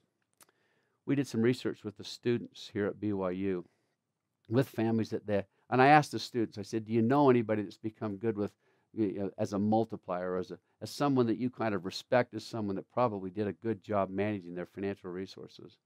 We had them go out and do some interviews with those individuals and find out some key things. One of the things we wanted to talk with them about was how they had chosen to give or how they had chosen to share. And I have to tell you that our research came back with results that were beyond our original imagination or anticipation. In almost every single case, their family had not just developed ways of giving in a very automatic way, but they'd also developed kind of themes or causes that they perceived to be very helpful. I remember one family here in Salt Lake City that had just done such a great job. They had such a uniquely successful family, both with their financial resources, but educational opportunities, professional accomplishments. It was just a very significant family. Early on in their life, a child was born into their family that had some significant mental and emotional problems. And they had early on decided that the cure or the facilitation of those that have those kinds of problems would become one of their very important causes or efforts. And they had literally dedicated just almost unimaginable time and resources and talents and financial resources to causes that supported the growth and development of these young children. And can you imagine what it meant to them?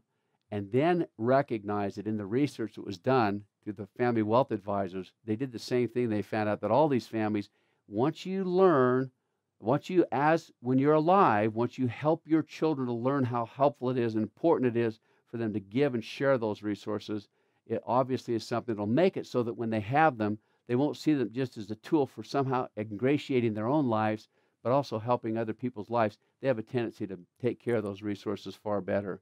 The next one that we have is they endow their resources. We've already talked about that. That's just making sure that whenever the money, whatever it is that they build, they continue to build it. So whatever it is that they have, they teach their children very carefully that the whole notion of having resources and then giving resources to children at the time of their death is not something where they just take the money out and use it for whatever they'd like to.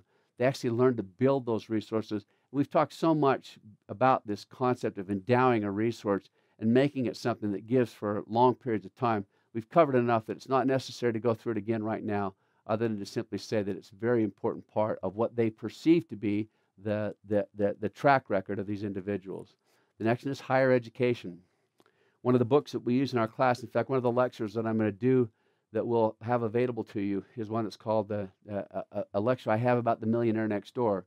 The individuals who wrote that book, they said that as they found people that gotten very good at building financial resources, they said the exact same thing. They said there was one thing that they would help out, they would facilitate in almost any way they possibly can, both financially, with time, with energy, with vision, with resources, is the higher education of their children. They were just very willing to make sure that there's a direct connection that between higher education and the future financial and professional success, or at least the possibility of their being financial and professional successes if they did support higher education. I'll never forget, my wife had a little story about when she went to the Brigham Young University and got her piano pedagogy degree. After she was done with that, she decided to go to Arizona State University and receive a master's degree in choral conducting. She said at her graduation ceremony, her father walked up to her and simply said, "When are you going to start your PhD?" And he was very helpful with their education. And so it was okay for him to say, "You have to understand something. If you'll do a PhD, I'd be very willing to help in the same way I've helped with the other education." And she, of course, at the time just said, "Look, I'm so exhausted. I just don't think I can do that." But it's just interesting to her and something that we've seen as a direct reflection of these families that have these legacies that seem to perpetuate themselves for long periods of time. They're very committed to higher education. It's a very important part of their planning profile. They have what we refer to as a strong orientation to future generations. That almost comes with this whole concept of having endowed resources. They just say this: we're not just building these resources. We're not just doing this for our own family and for the ones that we can see right now. We're actually trying to build. We're trying to make decisions that will clearly be a benefit to futures way to generations way into the future. That is kind of an interesting concept of what it would mean to consider very carefully what it would mean to many others coming along in the future to have resources like this cared for in a very resourceful way. I remember that they talked about how the pioneers, it was one of my favorite stories, is how the pioneers would always make sure that potatoes were planted.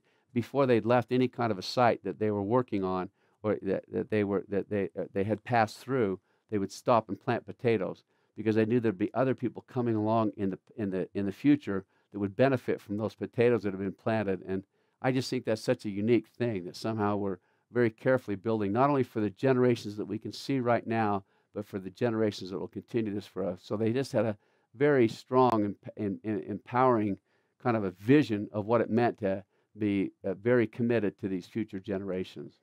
The next is the one that we talked a lot about, and so it doesn't need to have a lot of other discussion right now, is that they got these strong humanitarian causes that make it so that it's a very important part of their future to see that those resources are used in ways that they have a very cause-based, cause-oriented, family-based centered concept of what it means to give and to give wisely to others.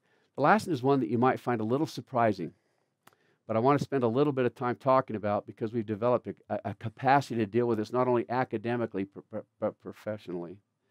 They found that families that get good at this process are families that pay particular attention to those generations that have passed before them. They seem to have what we'll refer to as an unusual enthusiasm for linking current family success with those on whose shoulders we stand. They get very good at what we refer to as a family narrative or family histories or their genealogical research, where they teach about generations that have gone before. They teach about some of the sacrifices that were associated with their generations. They teach about some of the obstacles that they overcame. They teach about some of the, not only the successes that they had, but also some of the challenges that they had to face and some of the obstacles that they had to overcome that made it so that they could today, that we today in our generations can benefit by what those individuals have done in the past.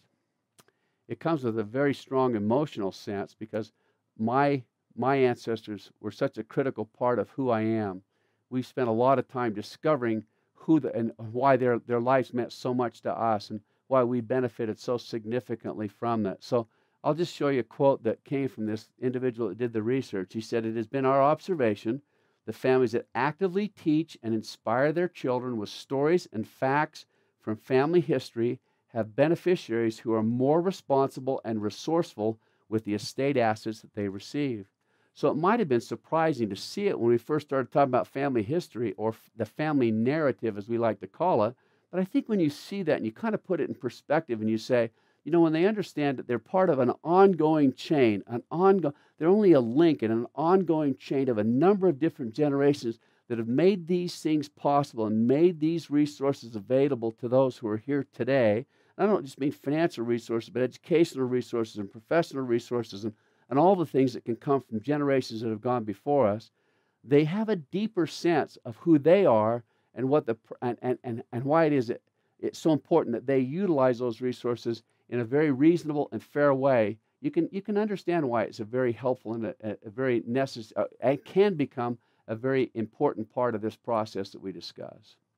I only want to finish off, we can do this quite quickly now, with just simple what I refer to as 4 threats to the retirement. Excuse me, there's 2 more things. So 4 threats to the retirement assets, and then 5 more things I'll share with you after that, and then we'll be done. These should be quick because these are things that we've taught up in our other financial classes, but I always like to bring them up as part of an estate planning workshop. I call them the 4 threats to our retirement assets, or our retirement or our estate assets. The first, and I want everyone to consider these very carefully. If you're young, you won't even begin to fathom these. If you're older and you've had any opportunity to begin trying to manage resources in any specific way, you'll know exactly what it is we want to talk about this. I can't tell you how many people they'll retire and they'll come to me and say, gee, I got $500,000 in assets, or even worse than this, they'll come and I say, I had $500,000 in a 401k, but I took it out and invested it in some kind of an investment that's recommended by one of my advisors, and the whole thing went bust. Now I have nothing. And I just want to, this is my opportunity to kind of hopefully help you to consider very carefully, especially at the time of retirement. Now, even before that, but at the time of retirement, suddenly you retire, all this money you built up in a 401k, all these financial resources that suddenly become available to you, all the different kind of new choices that you may not have experienced before can be threatening. And it can be and that's why this whole concept of having a great mentor can be so helpful. But we'll talk about that. The first thing that I'll talk about is the threat to your retirement asset or foolish investments that people can make. We have a class that we talk about in with investments, and we'll discuss that when we come to it, where we talk about so your money has a death wish, so the kind of investments that people can make. But sadly, there's just a number of different things that we discuss with individuals that can become so detrimental to your overall financial resources. There's some research done by the National Association of Securities Dealers and the National Securities Dealers and the American Association of Retired People back in 2008. They said that people that are most susceptible to investment fraud. Now remember, you're wise when you're retired. You're smart. You've been through the ring. You've done all the things that you're supposed to do. Sadly, the people that are most susceptible to investment fraud are those that have a higher than average knowledge about how investments work. But with that knowledge, this same research found that these people are oftentimes ones that, because of their knowledge, they just simply don't listen to others. Once again, I'll highly recommend before you make any kind of investment, you make sure that you consult with somebody that you consider to be a wise mentor, a tutor, somebody, a certified financial planner, a CPA, a registered investment advisor that charges only a fee for the service that they render. Just talk through it with somebody before making an investment that obviously can have a huge and detrimental impact. The next is one that you would not find any surprising at all, and that's just major medical expenses.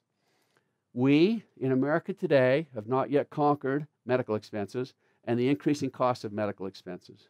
We've always thought that by having the Affordable Care Act or by having some other kind of, HMO or some kind of a new strategy for managing health care, we would somehow figure out a way to make health care costs, cut them down. A lot of people enter retirement thinking that, boy, I'm at a point now that I'm going to be on Medicare. I won't have a large amount of costs that I have for medical costs. Can I just tell you that I can name you a number of different circumstances where the medical expenses are far more significant than anything we've experienced before. Our health insurance costs can increase significantly. Obviously, long-term care costs can become somewhat cumbersome, but even the gaps in all those coverages, the deductibles, the co-insurance, the limits of coverage, all the different kinds of things make it so that actually medical costs can become some of the largest out-of-pocket expenses that you incur when you're in this retirement process. So be very careful about those expenses and make sure that you plan for those expenses very wisely. The next one is a little fun, but it is extremely challenging, and I want to make sure that I notify you about it. I have only titled it here, Adult Children Who Know That You Have Resources. In the book, The Millionaire Next Door, they have an entire chapter donated or dedicated to something that they call economic outpatient care. And economic outpatient care is money that we provide to adult children in an environment that oftentimes doesn't help the adult child, but we are unable to get over or quit making those significant contributions. When we first started our class about more money than you'll ever need, we put some pretty big numbers on the board. $1 million a year, $750,000 a year, $650,000, $450,000. I know there are a lot of people in our class that wondered how in the world could people be spending that kind of money. Can I tell you that in our research, as I sit down with those people and I actually go through with them what they're spending their money on, can I tell you that in almost every single instance, the one expense that was most out of control, seemed most uncontrollable, and seemed most personally and emotionally devastating for those couples were amounts of money that they're giving to their adult children. I know that when I first say it, there's no special formula. I'm not going to try to tell you exactly how you should do it or what you should do, although I would do this. I would just make sure that anything that you ever suggest is any kind of assistance that you would provide to those individuals, that you make sure that it's not something that obligates you to make those contributions or those distributions to them on an ongoing basis. I wish I could tell you how many people have sat in my office and just in tears said, Scott, we know that it's not doing our children any good anymore, but we feel like we made a commitment, even though it's devastating to us financially and we're not able to do the kinds of things that we need to do. We absolutely do not believe that we can stop. I once did a very interesting thing down at the BYU. I teach not only the student class, but I've been teaching the faculty and staff class, which of course these tapes are being done for right now.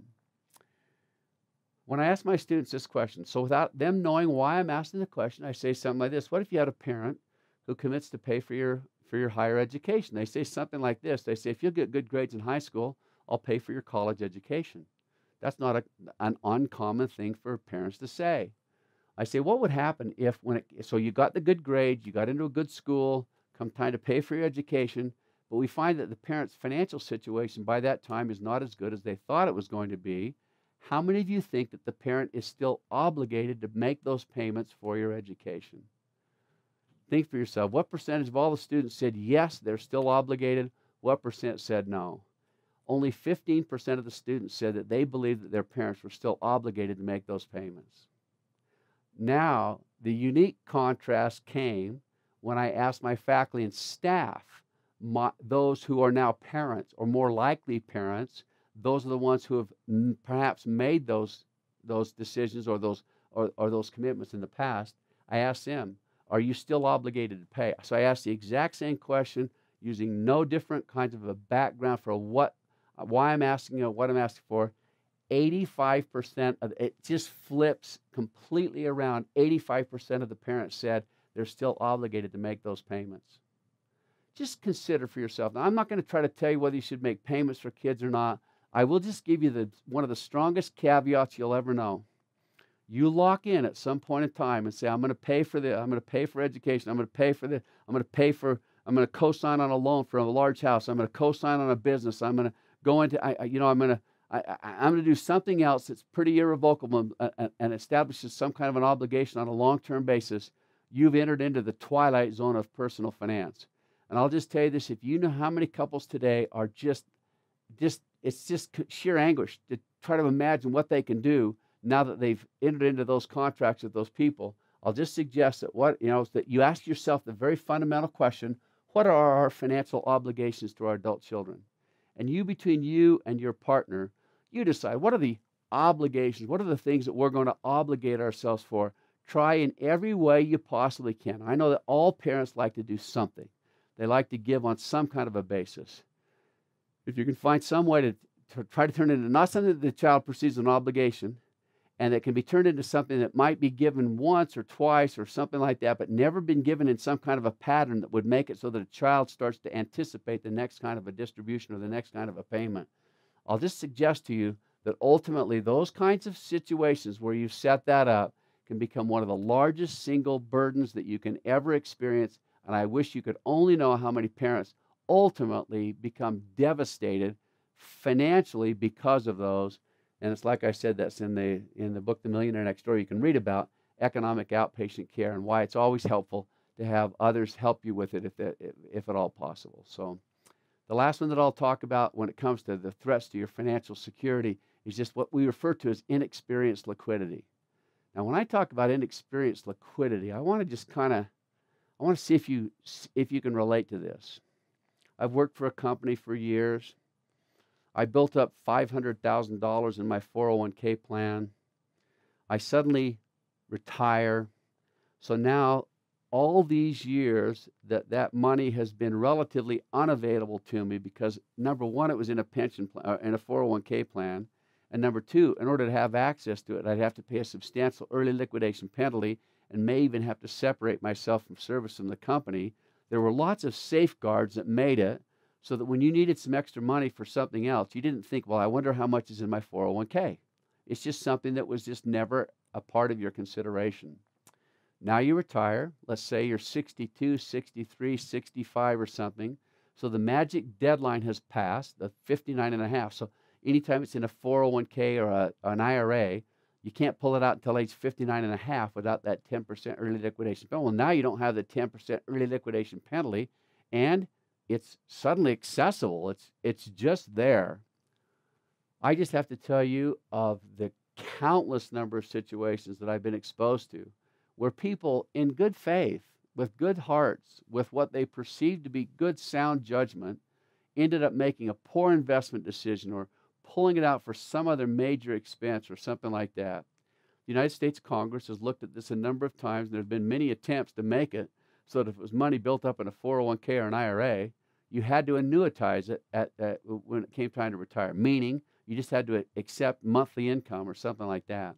All those have failed, but they've all been good-hearted notions where someone said, oh, the last thing we want to do is subject someone who might be a little older now, might be a little less able to make the kind of very quick judgments that they've made throughout the rest of their life, and suddenly they're exposed to all those people out there that know that older individuals can sometimes become extremely vulnerable, and they can catch you just at the wrong time and in the wrong circumstance to make it so that just the ability to kind of experience and understand what liquidity, by liquidity means that it's accessible. It's money that you could have access to right now. I just hope you'll take a long breath. And I've with some instances, I've recommended to people that they go ahead and just turn it into some kind of an account where they can get a monthly income. You know, if you've worked for a corporation for a long time and you have a pension, the pension just says, I'll pay you $6,000 or $5,000 or $4,000, whatever. Let's just call it $5,000 a month. If you needed extra money, you can't go back for extra money. You just take your monthly amount, and that's what you live on. See if it's a possibility, especially if you doubt your ability to deal with this new liquidity. Make it so that it's something that just pays you on an ongoing basis, and you don't have that access to that could turn into something devastating, that you be very, very careful with it. So let's get on to the very last one very quickly, just 5 estate touchstones. I think we can go through them quite quickly so you'll know what it is. There are a number of different conflicts that can be established when it comes to taking care of your estate assets, taking care of estates. Now, I want to go through them at least, not too quickly that we don't develop the spirit of this message, but obviously enough that we don't overstate them too. Number one is the estate, the conflicts you have with your partner. And we've talked enough about that to know that when there are some situations where maybe you're not agreeing with things the way that you'd like to, you make sure you get a third party that can inject.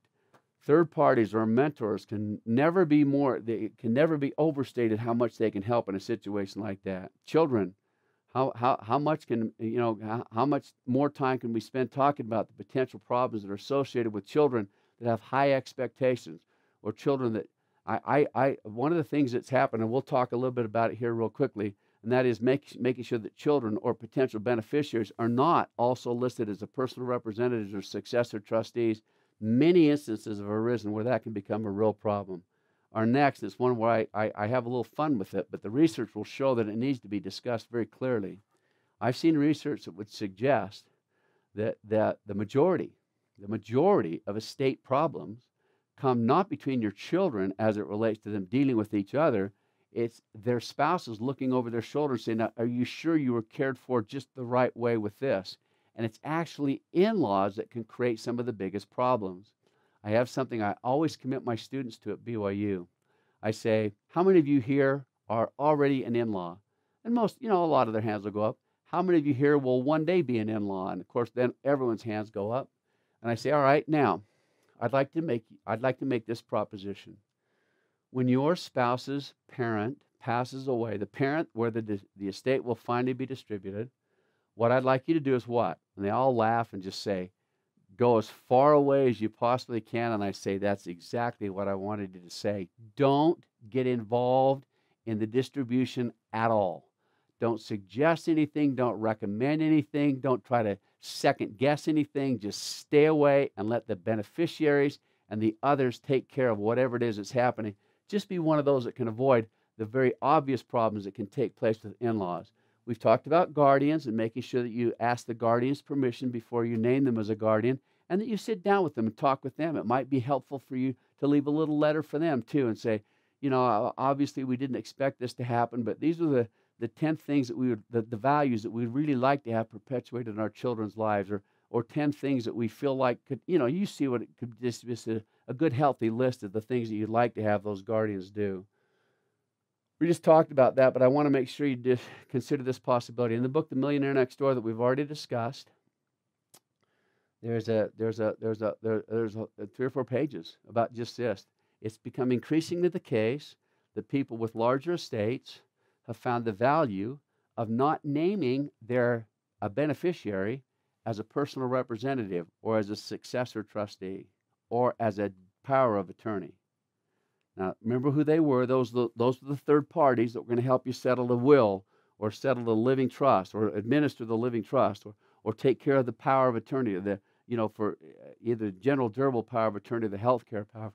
They just say this: if they can make it so that somehow a third party can step in and be the one that takes care of all those things it eliminates a lot of the horrible potential consequences that can come. I'm going to give you a little example.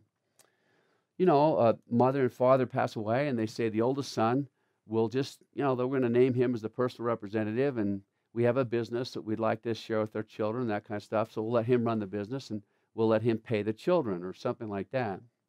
If the children, with a business or with the trust itself, suddenly begin to believe that they're not being treated fairly, what's their only real recourse? Well, obviously they can state their problem to their sibling, but what happens if the sibling doesn't agree? What's their recourse? It's to what? The one thing that most people would be most devastated to think that they'd left for their children, they take them to court.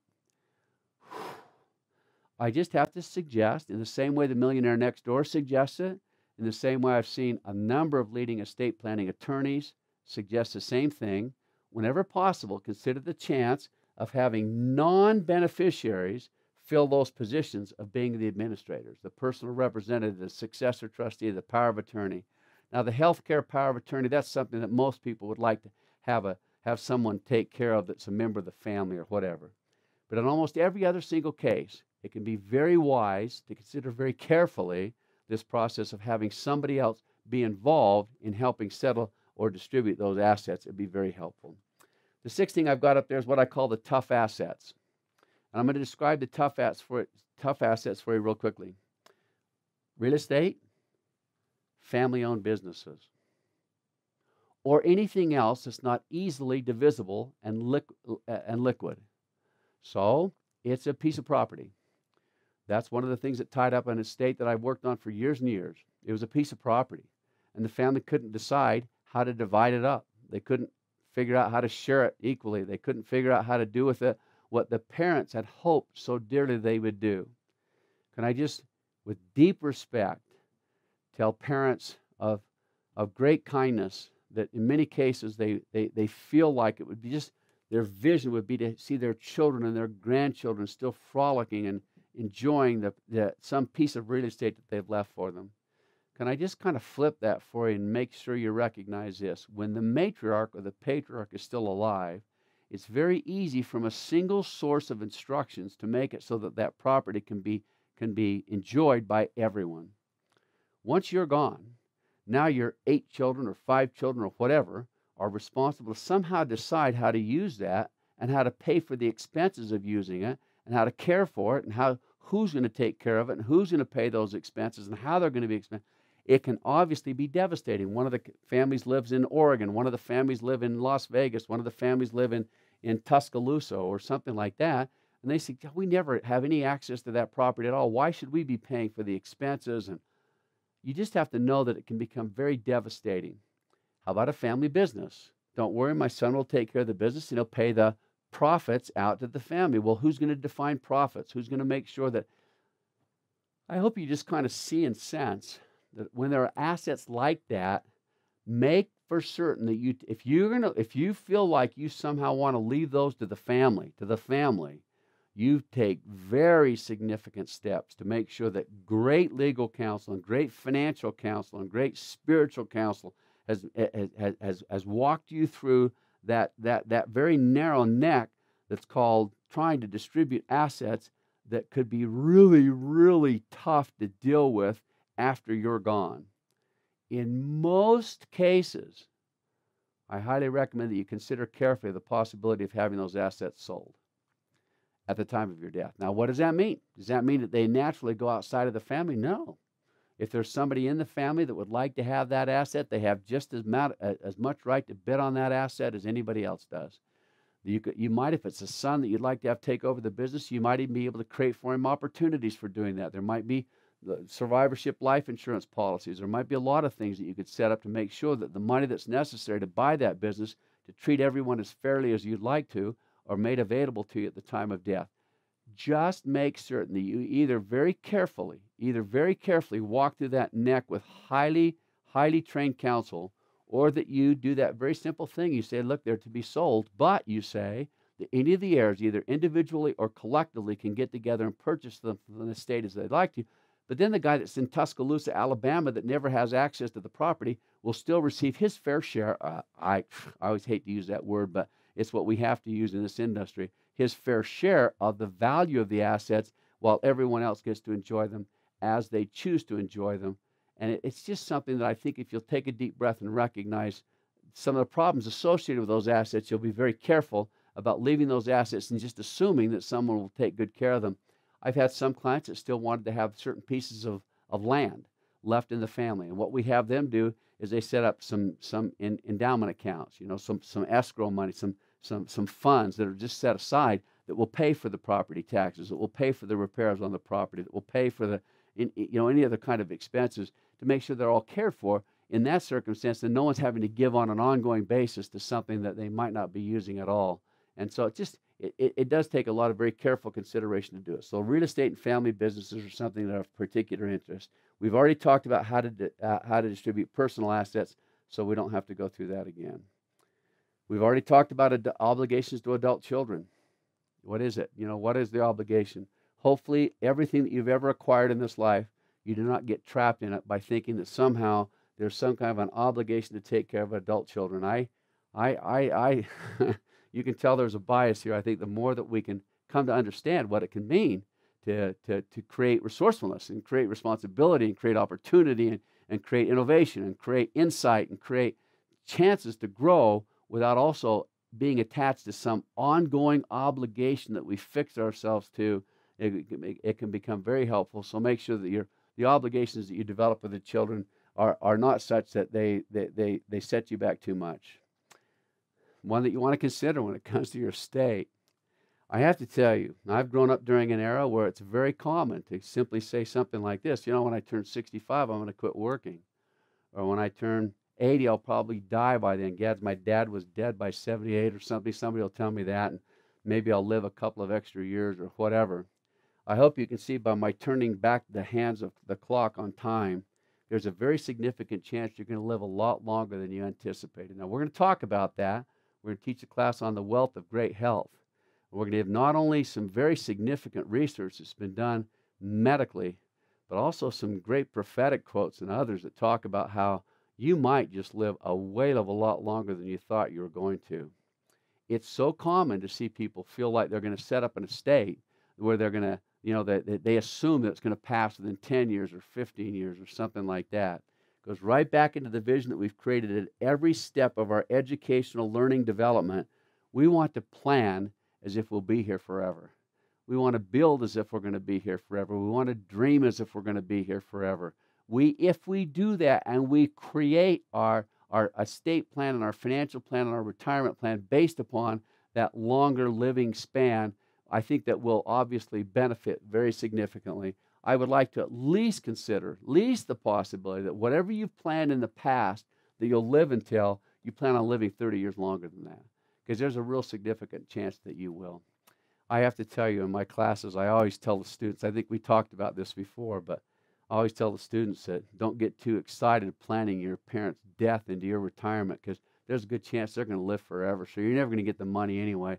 Just go on and live your life as if, and that's a great tool for the way we handle our children anyway, to consider that exact same kind of thing. The very last thing I'm going to talk about is just this. Excuse me, I got two things. The next one is just trust funding, and that's whenever you set up a trust. So I've just kind of created a graphic there that just says this: make for absolute certain that you fund the trust. And by funding the trust, so you set up a living trust, and a lot of people, sadly, will go to their attorney, they'll set up the living trust, they'll get it all in place, but then they'll never put anything into it. They'll never actually deed the house to the trust. They'll never actually transfer the value of an account to the trust.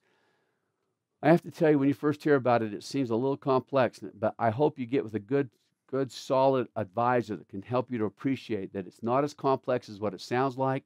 And just make sure that if you don't fund the trust, obviously it will not be able to do the one thing that's most important, and that is save it from probate. So just be very careful, and just as you do this, fortunately, if you work with a good attorney when you set up your estate, then you can then he should be able to help you with it.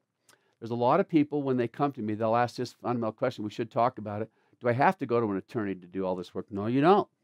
You can do it all by yourself. There's a lot of free opportunities on the internet.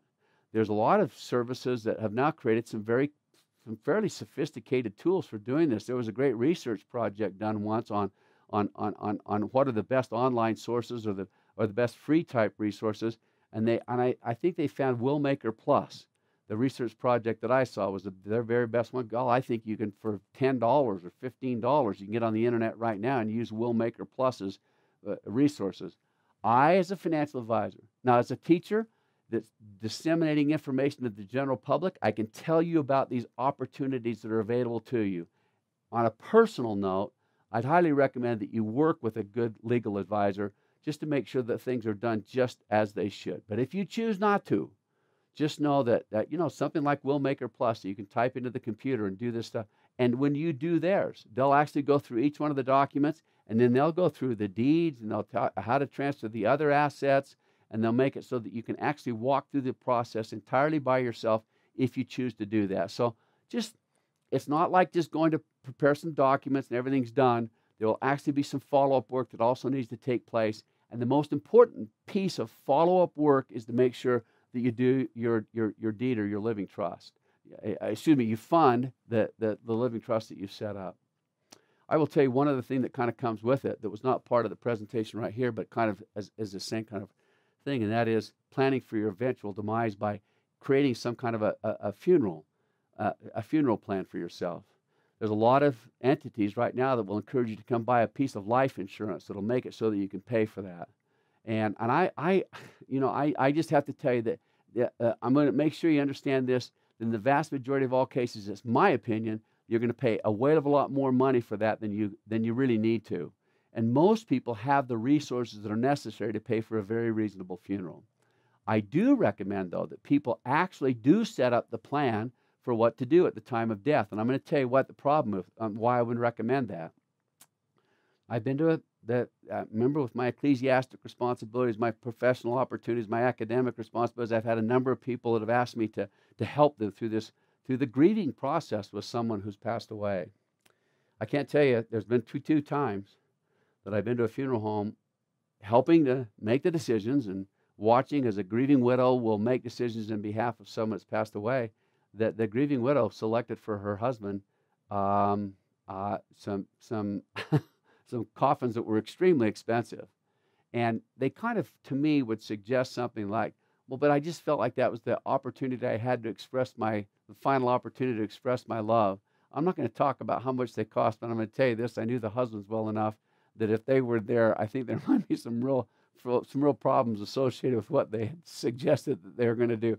It's a hard time, when you've passed away, you had a loved one that's passed away. It's just hard. It's just difficult to be the person that has to make those decisions.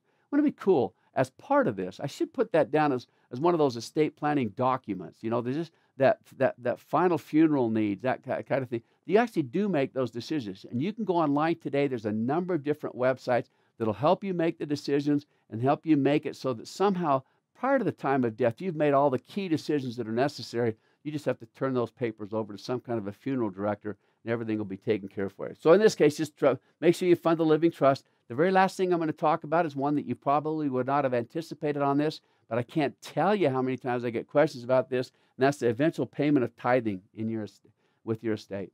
What do you do?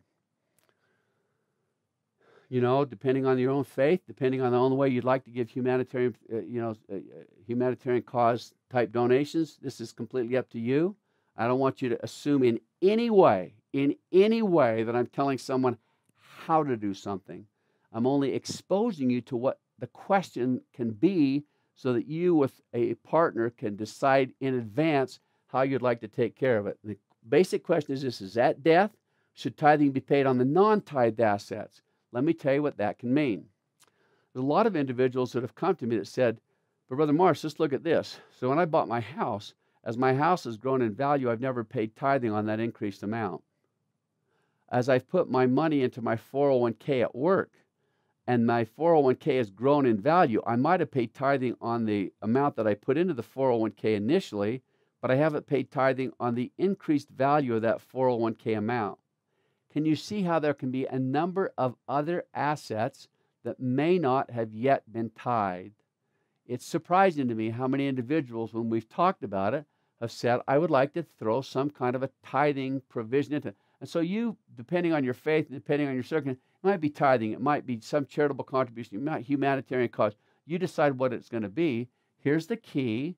If indeed you've always perceived to be tithing on something, 10% of your increase or whatever else, wouldn't it be nice, or wouldn't it be something that you should consider the possibility of to potentially pay a tithing on those increased in non-tithed assets?